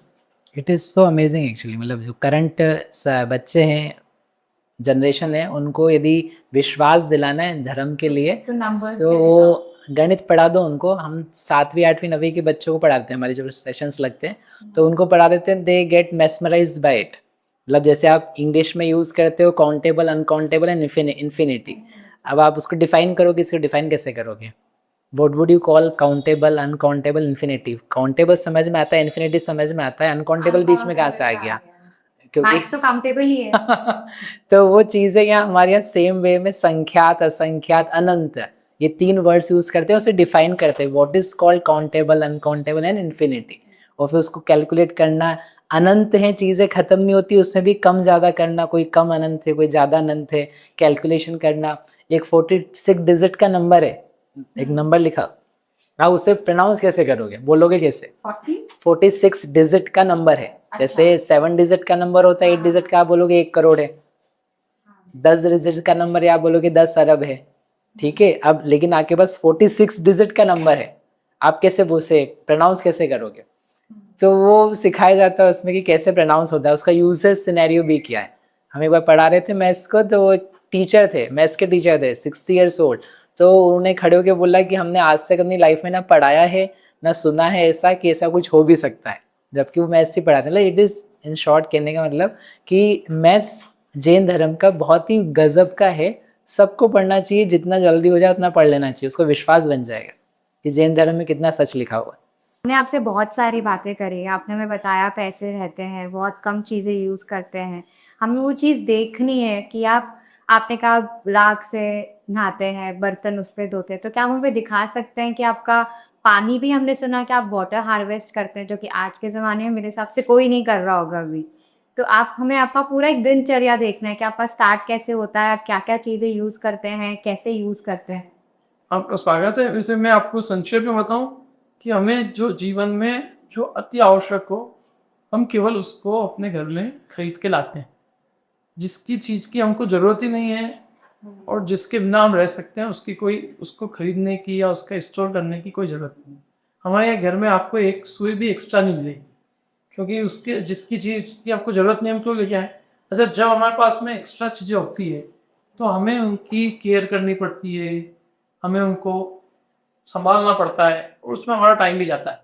आप देखेंगे कि हमारे यहाँ पे कोई लाइट का जो बिल है वो 89 रुपीज़ से ज़्यादा लाइट का बिल नहीं आता। 89 रुपीज। या हमारा फिक्स है 89 रुपीज़। मैं आपको अपने पूरे बिजली के बिल शेयर करूंगा, तो अच्छा। आपको आश्चर्य होगा कि 89 रुपीज़ से अधिक का बिल कैसे जी सकता है। मतलब जो हमारे यहाँ जो जिसको कहते हैं $1 में हमारा इलेक्ट्रिसिटी में काम हो रहा है। पानी है तो पानी हम लोग जो बरसात का पानी होता है उसको हम स्टोर करते हैं और उसी पानी को हम पूरे साल भर पीते हैं और उसी से मैं नहाता भी उसी से हूँ। और पानी के अलावा हमको नहाने के लिए, जैसे मैंने कहा, मैं मिट्टी से नहाता हूँ या फिर पानी से नहा लेता हूँ। साबुन वगैरह है तो वो भी हम मिट्टी से, मतलब साबुन की जगह मिट्टी का उपयोग कर लेते हैं। बर्तन राख से धो लेते हैं। तो इस तरह से जीवन के अंदर कम से कम में कैसे चलाना। कपड़े हैं तो जितनी हमको आवश्यकता होती है हम कपड़े उतने रखते हैं और हम लाइफ को सिंपल हल्का रखते हैं। मेरे पास में कुर्ते पजामे मिलेंगे आपको, लेकिन फिर भी कुर्ते पजामे उतने के दिए हमने प्रेस वाले को दे दी कभी, तो वो प्रेस कर सके आराम से। कपड़े धोने में दिए तो धोने में नहीं, तो जितने में हमारा काम चल सकता है, हमको कोई दिक्कत ना है। और मैंने देखा है कि जब हमारे पास में अधिक चीज़ें होती है तो हमको कहीं भी जाना है, आना है, किसी भी चीज़ के अंदर, वो हमारे लिए एक वजन है। यदि आपको 2 ही कपड़े से काम चल रहा है तो आप बिल्कुल जाने आने में हल्के रहोगे, और यदि आप अधिक सामान लेके जाओगे तो आपको उन सब चीज़ों की केयर करनी पड़ेगी। हम देखें आप हाँ। शायद से यहीं से कर सकता है, आपने बताया आप उस पे सोते हैं। जैसे ये पटिया है, ये हमारा पटिया है, तो हमें अभी पटिये के ऊपर हम लोग मच्छरदानी बिछाते हैं और उसमें हमारी एक चटाई होती है और उस चटाई पे हम सो जाते हैं। तो ये हमारा पाटा है। अभी पाटे में हमको कभी भी हमको चिंता नहीं होती कि इसमें कॉकरोच तो नहीं लग रहे हैं, इसमें कोई जीव तो नहीं हो रहे हैं, और ये गद्दे तो खराब नहीं हो रहे हैं। गद्दे हैं ही नहीं तो गद्दों की चिंता ही नहीं है। तो एक चीज के अंदर, मतलब सुबह से शाम तक की जो लाइफ है उसमें जो आपको यूज आ रही है आप वो चीज रखो, और जो आपको यूज नहीं आ रही है उसको आप बसा भी मत। और इसमें मैं अपनी वाइफ का बहुत आभारी हूँ, शुक्रगुजार हूँ कि मैं जितना नहीं कर पाता हूँ उससे ज़्यादा मेरी वाइफ करती है। वो यदि कोई भी चीज़ यदि मैं एक्स्ट्रा लेता हूँ, समझ लो किसी ने मुझे शील्ड दे दी कि आपके सम्मान में शील्ड है, और यदि वो शील्ड मैं घर पे ले आता हूँ तो वो कहती है कि इसका करोगे क्या, तुम कहाँ रखोगे, तो मुझे वो शील्ड वापस उस व्यक्ति को दे के आनी है। क्योंकि मेरे पास वास्तव में मैंने ना इतना घर बड़ा कर रखा है कि मेरे पास उसके रखने की जगह हो, और ना हमको उसकी कोई उसको संभाल करने के लिए हमारे पास में उसका टाइम है। तो ये चीज़ें लाइफ में हम कैसे कम से कम चीज़ों में जी सकते हैं, तो ही हमको कम पैसों में भी हम जी सकते हैं, और तो अपना समय भी जो है अपने धार्मिक चीज़ों में दे सकते हैं। तो सस्टेनेबल लाइफ के लिए ज़रूरत है कि आप मिनिमम में जीना सीखो, और जब मिनिमम आप में जीना सीख जाओगे तो आपके पास पैसा आ जाए चले जाए आपको टेंशन नहीं होगी, फर्क भी नहीं फर्क नहीं, और आपने अपनी लाइफ में बड़े से बड़े रिस्क ले सकते हैं। जैसे अभी हमने जॉब छोड़ी तो हमें कोई चिंता नहीं, क्योंकि हमें मालूम है कि आप कम में जी सकते हैं। तो हमें ये चिंता नहीं हो रही कि हमारे पास पैसा नहीं रहा तो हम क्या होगा, क्या हमें वापस अमेरिका से इंडिया वापस आना पड़ेगा, क्योंकि हमको कॉन्फिडेंस है कि हम कम में जी सकते हैं, और ये कॉन्फिडेंस ही हमको यहाँ लेके आने का मूल आधार बना है। तो आपको मैं दिखाऊंगा पूरा घर, हमें हम इस तरह से हमारे कुछ ऑडियंस इससे मोटिवेट हो कि हम जो खर्चे कर रहे हो थोड़े कम करें। कोई इंसान तो एक और बिस्तर पे सो रहा है, और हमारे यदि खर्चे कम होंगे तो ही हमको अपने ऊपर मतलब कम पैसे में जीने की आदत हो जाएगी, तो हमारा जो मेंटल जो लोड है वो बहुत कम हो जाएगा, हमको बहुत कम चिंता हो जाएगी। यदि मुझे मालूम है कि मैं कम में जी सकता हूँ तो मुझे अधिक कमाने की आवश्यकता ही नहीं। शायद इस पॉडकास्ट के बाद मैं भी ट्राई कर सकूं कम में जीने की। आप शेयर कीजिएगा आपने क्या चेंज किया। जरूर जरूर, हम देखें आपका क्या क्या है। सबसे पहले जैसे आप ये देखेंगे यहाँ पे, तो ये हमारी लाइब्रेरी है। इसमें हमने दोनों अलमारियों में हमने अपनी सारी जिनवानी विराजमान की है। ये हमारा रैक है, ये हमारे पढ़ने के लिए 2 टेबल है। ये हमारी टेबल है जिस पर किताबें रखी हुई है। ये शायद कोई चटाई है जिस पर हम लगा के सोते हैं। ये चटाई है हमारी, ये सब लकड़ी की चटाई हम लोग यूज़ करते हैं। साथ में ये जो 2 पाटे आप देख रहे हैं, हाँ। ये हम गर्मी के दिनों में उपयोग करते हैं, क्योंकि गर्मी के दिनों में हम जो है बाहर छत पे सोते हैं। अच्छा, गर्मी के दिनों में हम लोग छत पे ही सोते हैं, ये हमारा नियम है। हम कभी भी गर्मी के दिनों में घर में नहीं सोते, क्योंकि छत पे हमको नेचुरल हवा आती है। अब रही बात मच्छर की, तो उसके लिए हम मच्छरदानी उपयोग करते हैं। तो मच्छरदानी आजकल फोल्डिंग मच्छरदानी आती है, तो उसके अंदर आप पूरी चेन से आप अंदर आ जाओ और चेन लगा के अंदर घुस के सो लो। तो हम लोग कभी भी गर्मी के दिनों में घर के अंदर सोते ही। ये लाइफस्टाइल आपने मन से एक्सेप्ट करी है या फिर? नहीं, ये हमने अपने पूर्वजों से भी देखी है, और हमने जो रास्ता चुना है उसमें हमें मालूम है कि हमें सिंपल से सिंपल अपने आप को बनाना है। धर्म यदि आप पढ़ते हो तो अपने आप अपने को सिंप्लिसिटी देता है। मैं आश्रम में रहा हूँ तो मेरे को बहुत सारी चीज़ें आश्रम वहीं की से शायद सीखी हुई। ये हमारी पीछी है जो हमारे को निर्वाण सागर जी महाराज ने हमें दी थी। ये हम लोग जब भी अमेरिका से यहाँ आए थे लगभग 20 साल पहले की 18 साल पहले, तभी महाराज जी ने हम दोनों को पीछी दी थी। पीछे के अलावा ये हमारा ब्लैक बोर्ड है जिससे हम यहाँ पे क्लास भी लगा सकते हैं। और ये हमारे जो पाटे हैं ये बाहर सोने के लिए हमारे पास पाटे हैं। तो आप ये देख रहे हैं कि यहाँ हम जो चीज़ें हमें आवश्यक है वो हमने बसाई है। अब आप यदि यहाँ बाहर जाके यहाँ पे देखेंगे तो ये हमारा वाटर हार्वेस्टिंग सिस्टम है जो हमने खुद ने डेवलप किया है। ये हमारे 4 पानी के टैंक है। हाँ। ये और ये ऊपर की एक जो छत देख रहे हैं आप, यहाँ से ये पानी आता है, इसके अंदर से पानी आता है और इनमें हम ये स्टोर करते हैं पूरा पानी। और ये इस पे पाइप आपके सारे बाथरूम ये सारे ये पाइप हमारे बाथरूम में और किचन में जाते हैं सीधे। तो एक ग्रेविटेशनल फोर्स से अपने आप नीचे चले जाते हैं। कोई मोटर नहीं, कोई मोटर नहीं, कोई इलेक्ट्रिसिटी, कुछ नहीं है यहाँ। और ये हमारी जो जगह है यहाँ पर हम पाटे लगाते हैं गर्मी के दिनों में, और पाटे लगा के यहाँ हम सोते हैं। ये 2 हमारे पाटों की जगह है। ये बहुत ही मतलब और ये बिल्कुल हमारे मतलब ये देखना एक बार कभी देखा नहीं ऐसे कि कोई ऐसे भी जीता होगा। और इसी कारण से हमारा वो बिजली का बिल 90 रुपये आता है क्योंकि हमारे 89 तो ये हमने ये पूरा यहाँ से कनेक्शन दे रखे हैं पूरे, ताकि हमको बिना कोई बिजली के हमको पानी पूरे टाइम पे अवेलेबल हो सके। यहाँ तक कि जब बिजली चली जाती है तो हमारे यहाँ जितने भी और भी दूसरे लोग हैं आसपास के वो हमसे पानी लेने आते हैं, क्योंकि आपको तो मोटर की जरूरत ही नहीं है। किचन है हमारा। हमने देखा था आप राख, ये हमारी राख है और हम सारे बर्तन मांजने का काम इस राख से करते हैं। हमारे सारे बर्तन राख से ही मांजते हैं, साबुन का हम उपयोग नहीं करते। और ये इतने बर्तन है आप। हाँ, और ये हमारे जरूरत के बर्तन है, उतने बर्तन है। ये हमारा साबुन है, एक्चुअल में मुल्तानी मिट्टी है जिससे हम नहाते हैं। तो इसके भी हमको रोज़ ज़रूरत नहीं पड़ती है, लेकिन फिर भी जब भी हमें साबुन की आवश्यकता पड़ती है हम इस मुल्तानी मिट्टी का उपयोग करते हैं। और शायद हमारे बाथरूम में अलग अलग टाइप के, इससे नहाना है, इससे नहाना है, आप जिससे नहाएंगे। तो आपका यदि इसीलिए बजट इतना बड़ा महीने का तो आपको पैसे खूब चाहिए। सर मैं आपसे क्वेश्चन पूछना है, जो आज की यूथ जो सक्सेस को सैलरी, लग्जरी और डेजिग्नेशन से मेजर करती है, आप उस यूथ को ऐसा क्या मैसेज देना चाहेंगे? आप सब कुछ छोड़ के आए थे, तो आप उस यूथ को क्या कहना चाहेंगे? मैं उनसे एक ही चीज़ पूछूंगा कि वो ये जो सैलरी है, करियर है, ये सब चीज़ों के पीछे वो क्यों दौड़ रहे हैं? फेम के लिए दौड़ रहे हैं ना। तो फेम उनको अच्छे कामों से भी मिल सकता है यदि उनको अपने में यदि वो स्किल्स डेवलपमेंट करेंगे, यदि वो अपने में थोड़ा चारित्र उत्पन्न करेंगे तो उनको फेम ये मिल जाएगा। वैसे भी हमारा जो समाज है वो समाज के अंदर ही रहता है, तो समाज वाले तो उसको तभी मानेंगे जब वो धार्मिक होगा। तो मैं तो कहूँगा कि यदि वो धार्मिक होगा तो उसको फेम भी मिल जाएगा। जो एक करोड़पति को करोड़ रुपए दे के मंच पे आने को मिलेगा, यदि वही बच्चा अपने में यदि ज्ञान उत्पन्न करेगा तो लोग उसको हाथ जोड़ के यूँ ही माइक पे बुला लें, मंच पे बुला लें।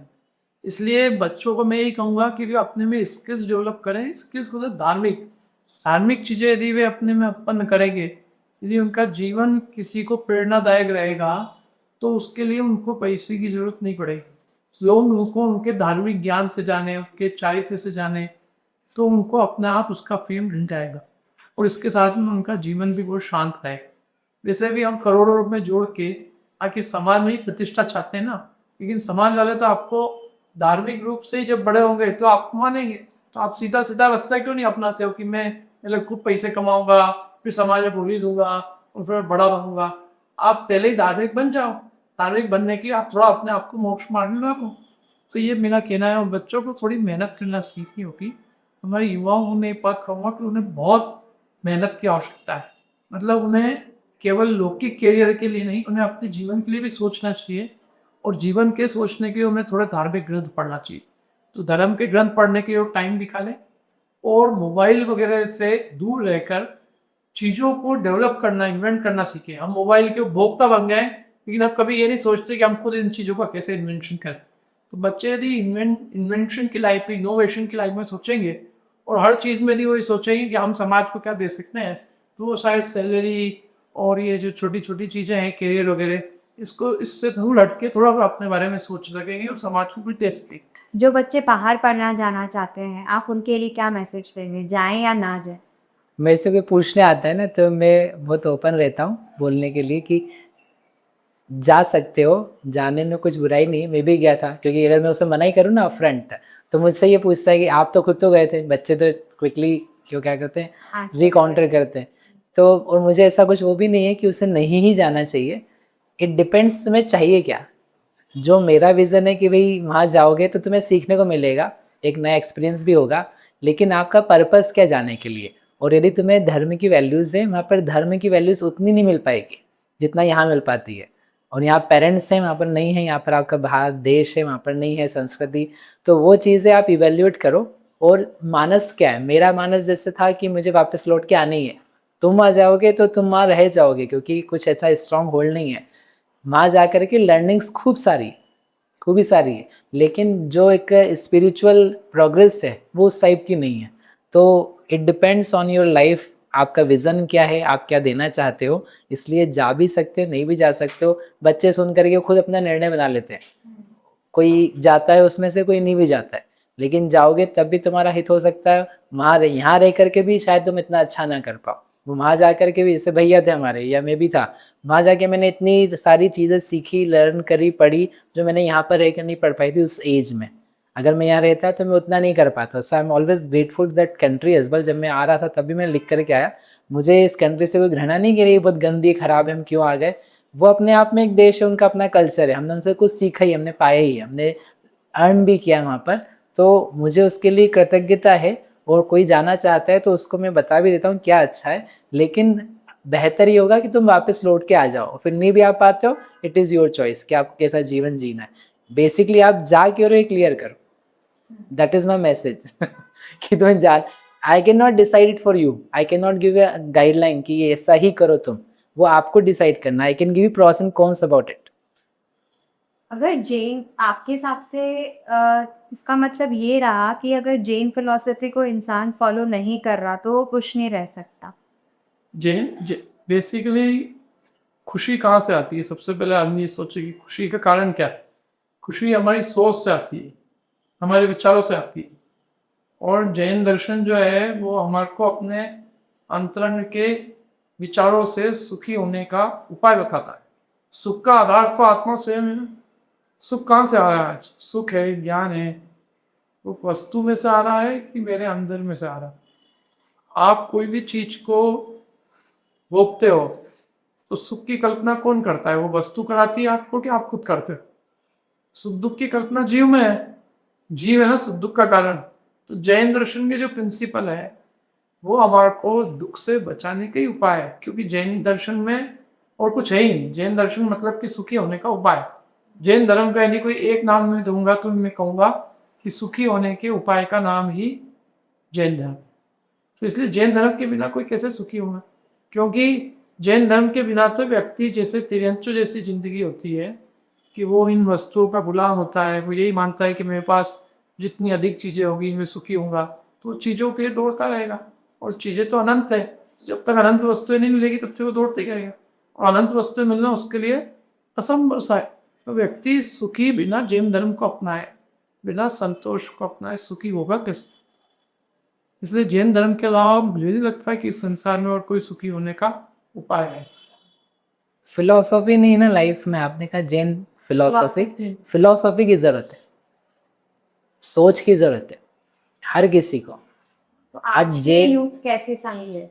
एक ऐसा कुछ यूथ को एक्चुअल में थोड़ी मेहनत करना सीखना होगा। हमारा यूथ जो है वो आजकल पढ़ने से दूर भाग रहा है। और जो जैन धर्म के जो मूल सिद्धांत थे वो किताबों में है, या वो समझ लीजिए कि वे किसी टीचर से सीखें।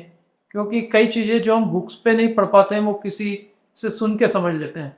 तो जब तक वो व्यक्ति अपनी अच्छी संगति बना के, सत्संगति नहीं बनाएगा, थोड़े प्रवचन नहीं सुनेगा या पाठशालाओं में नहीं जाएगा, मुझे लगता है कि उसको जैन धर्म समझ में आना मुश्किल है।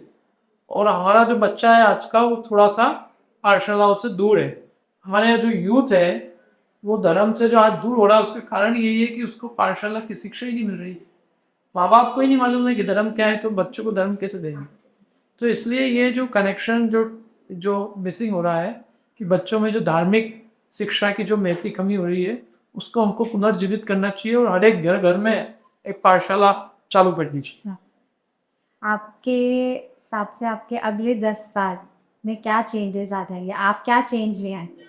10 साल में मैं तो ये सबसे पहले चाहूँगा कि मैं अपने में चेंज लाऊँ। मैं इस जिस मोक्ष मार्ग को सोच के यहाँ आया था, उस मार्ग पे मैं और आगे बढ़ूँ। मैंने अनेक चीज़ें यहाँ आके सोची थी कि जिनको मैं बहुत अच्छे से अध्ययन करूँगा। उदाहरण के लिए मैंने व्याकरण, न्याय और सिद्धांत, ये 3 चीज़ों को पढ़ने का मेरा जो लक्ष्य था, तो उसमें मैंने अभी व्याकरण और सिद्धांत बहुत अच्छे से पढ़ा है और न्याय शास्त्रों का मैं अध्ययन अभी कर रहा हूँ। तो मैं चाहूँगा कि आगामी वर्षों में मेरा न्याय ग्रंथों का भी बहुत अच्छा अध्ययन हो। और दूसरे लोगों की बात है तो मैं अपनी ओर से आपका जो ग्रुप है जे यंग जे स्टडी ग्रुप, उसमें क्या चेंजेस आ जाएंगे 10 सालों में? उसमें आपको लगता है कि क्या संख्या बढ़ेगी या कम होगी? संख्या से मुझे इतनी चिंता नहीं है, संख्या माना बहुत बड़ी बात नहीं है, लेकिन उस संख्या में थोड़ी गुणात्मकता है, क्वालिटी है। मैं चाहूँगा कि जैसा मैं अभी काम कर रहा हूँ, तो ऐसे ही यदि मेरे जैसे कुछ लोग तैयार हो जाएं और वो लोग इसको चला सके और ऐसे आगे चल के मतलब पीढ़ी दर पीढ़ी यदि लोग तैयार हो, तो हमारा ग्रुप का जो मिशन होगा वो सफल हो। तो मैं चाहता हूँ कि मेरे जैसे और भी अनेक लोग जो समाज के लीडर बने, ये मेरा आगामी ग्रुप की ओर से ध्येय है। क्या कर रहे हैं, हमने वेबसाइट्स डेवलप करी हैं, एजुकेशनल वेबसाइट्स हैं जो हमारे स्क्रिप्चर्स से उन्हीं का डिजिटलाइजेशन है। अब जैसे करंटली एआई का टाइम है, तो चीज़ें क्विकली चाहिए होती पूछने के लिए, इन्फॉर्मेशन के लिए। So we have started working on AI as well, कि जहाँ से जो बच्चे हैं या यंग भी है, दूसरे भी हैं, बूढ़े भी हैं, तो वो उस एआई को यूज़ करके उनकी जो क्यूरियोसिटीज़ हैं उनको क्विकली फिगर आउट कर सके।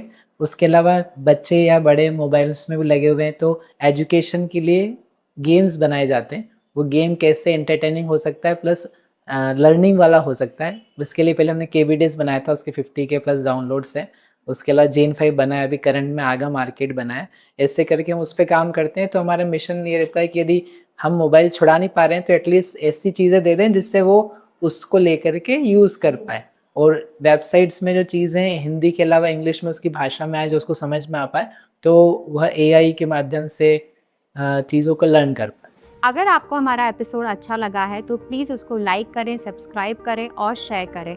और अगर आपने इस पॉडकास्ट के थ्रू ऐसा कुछ सोचा जो मैं आपकी लाइफ में चेंज आए तो प्लीज़ कमेंट बॉक्स में बताइए।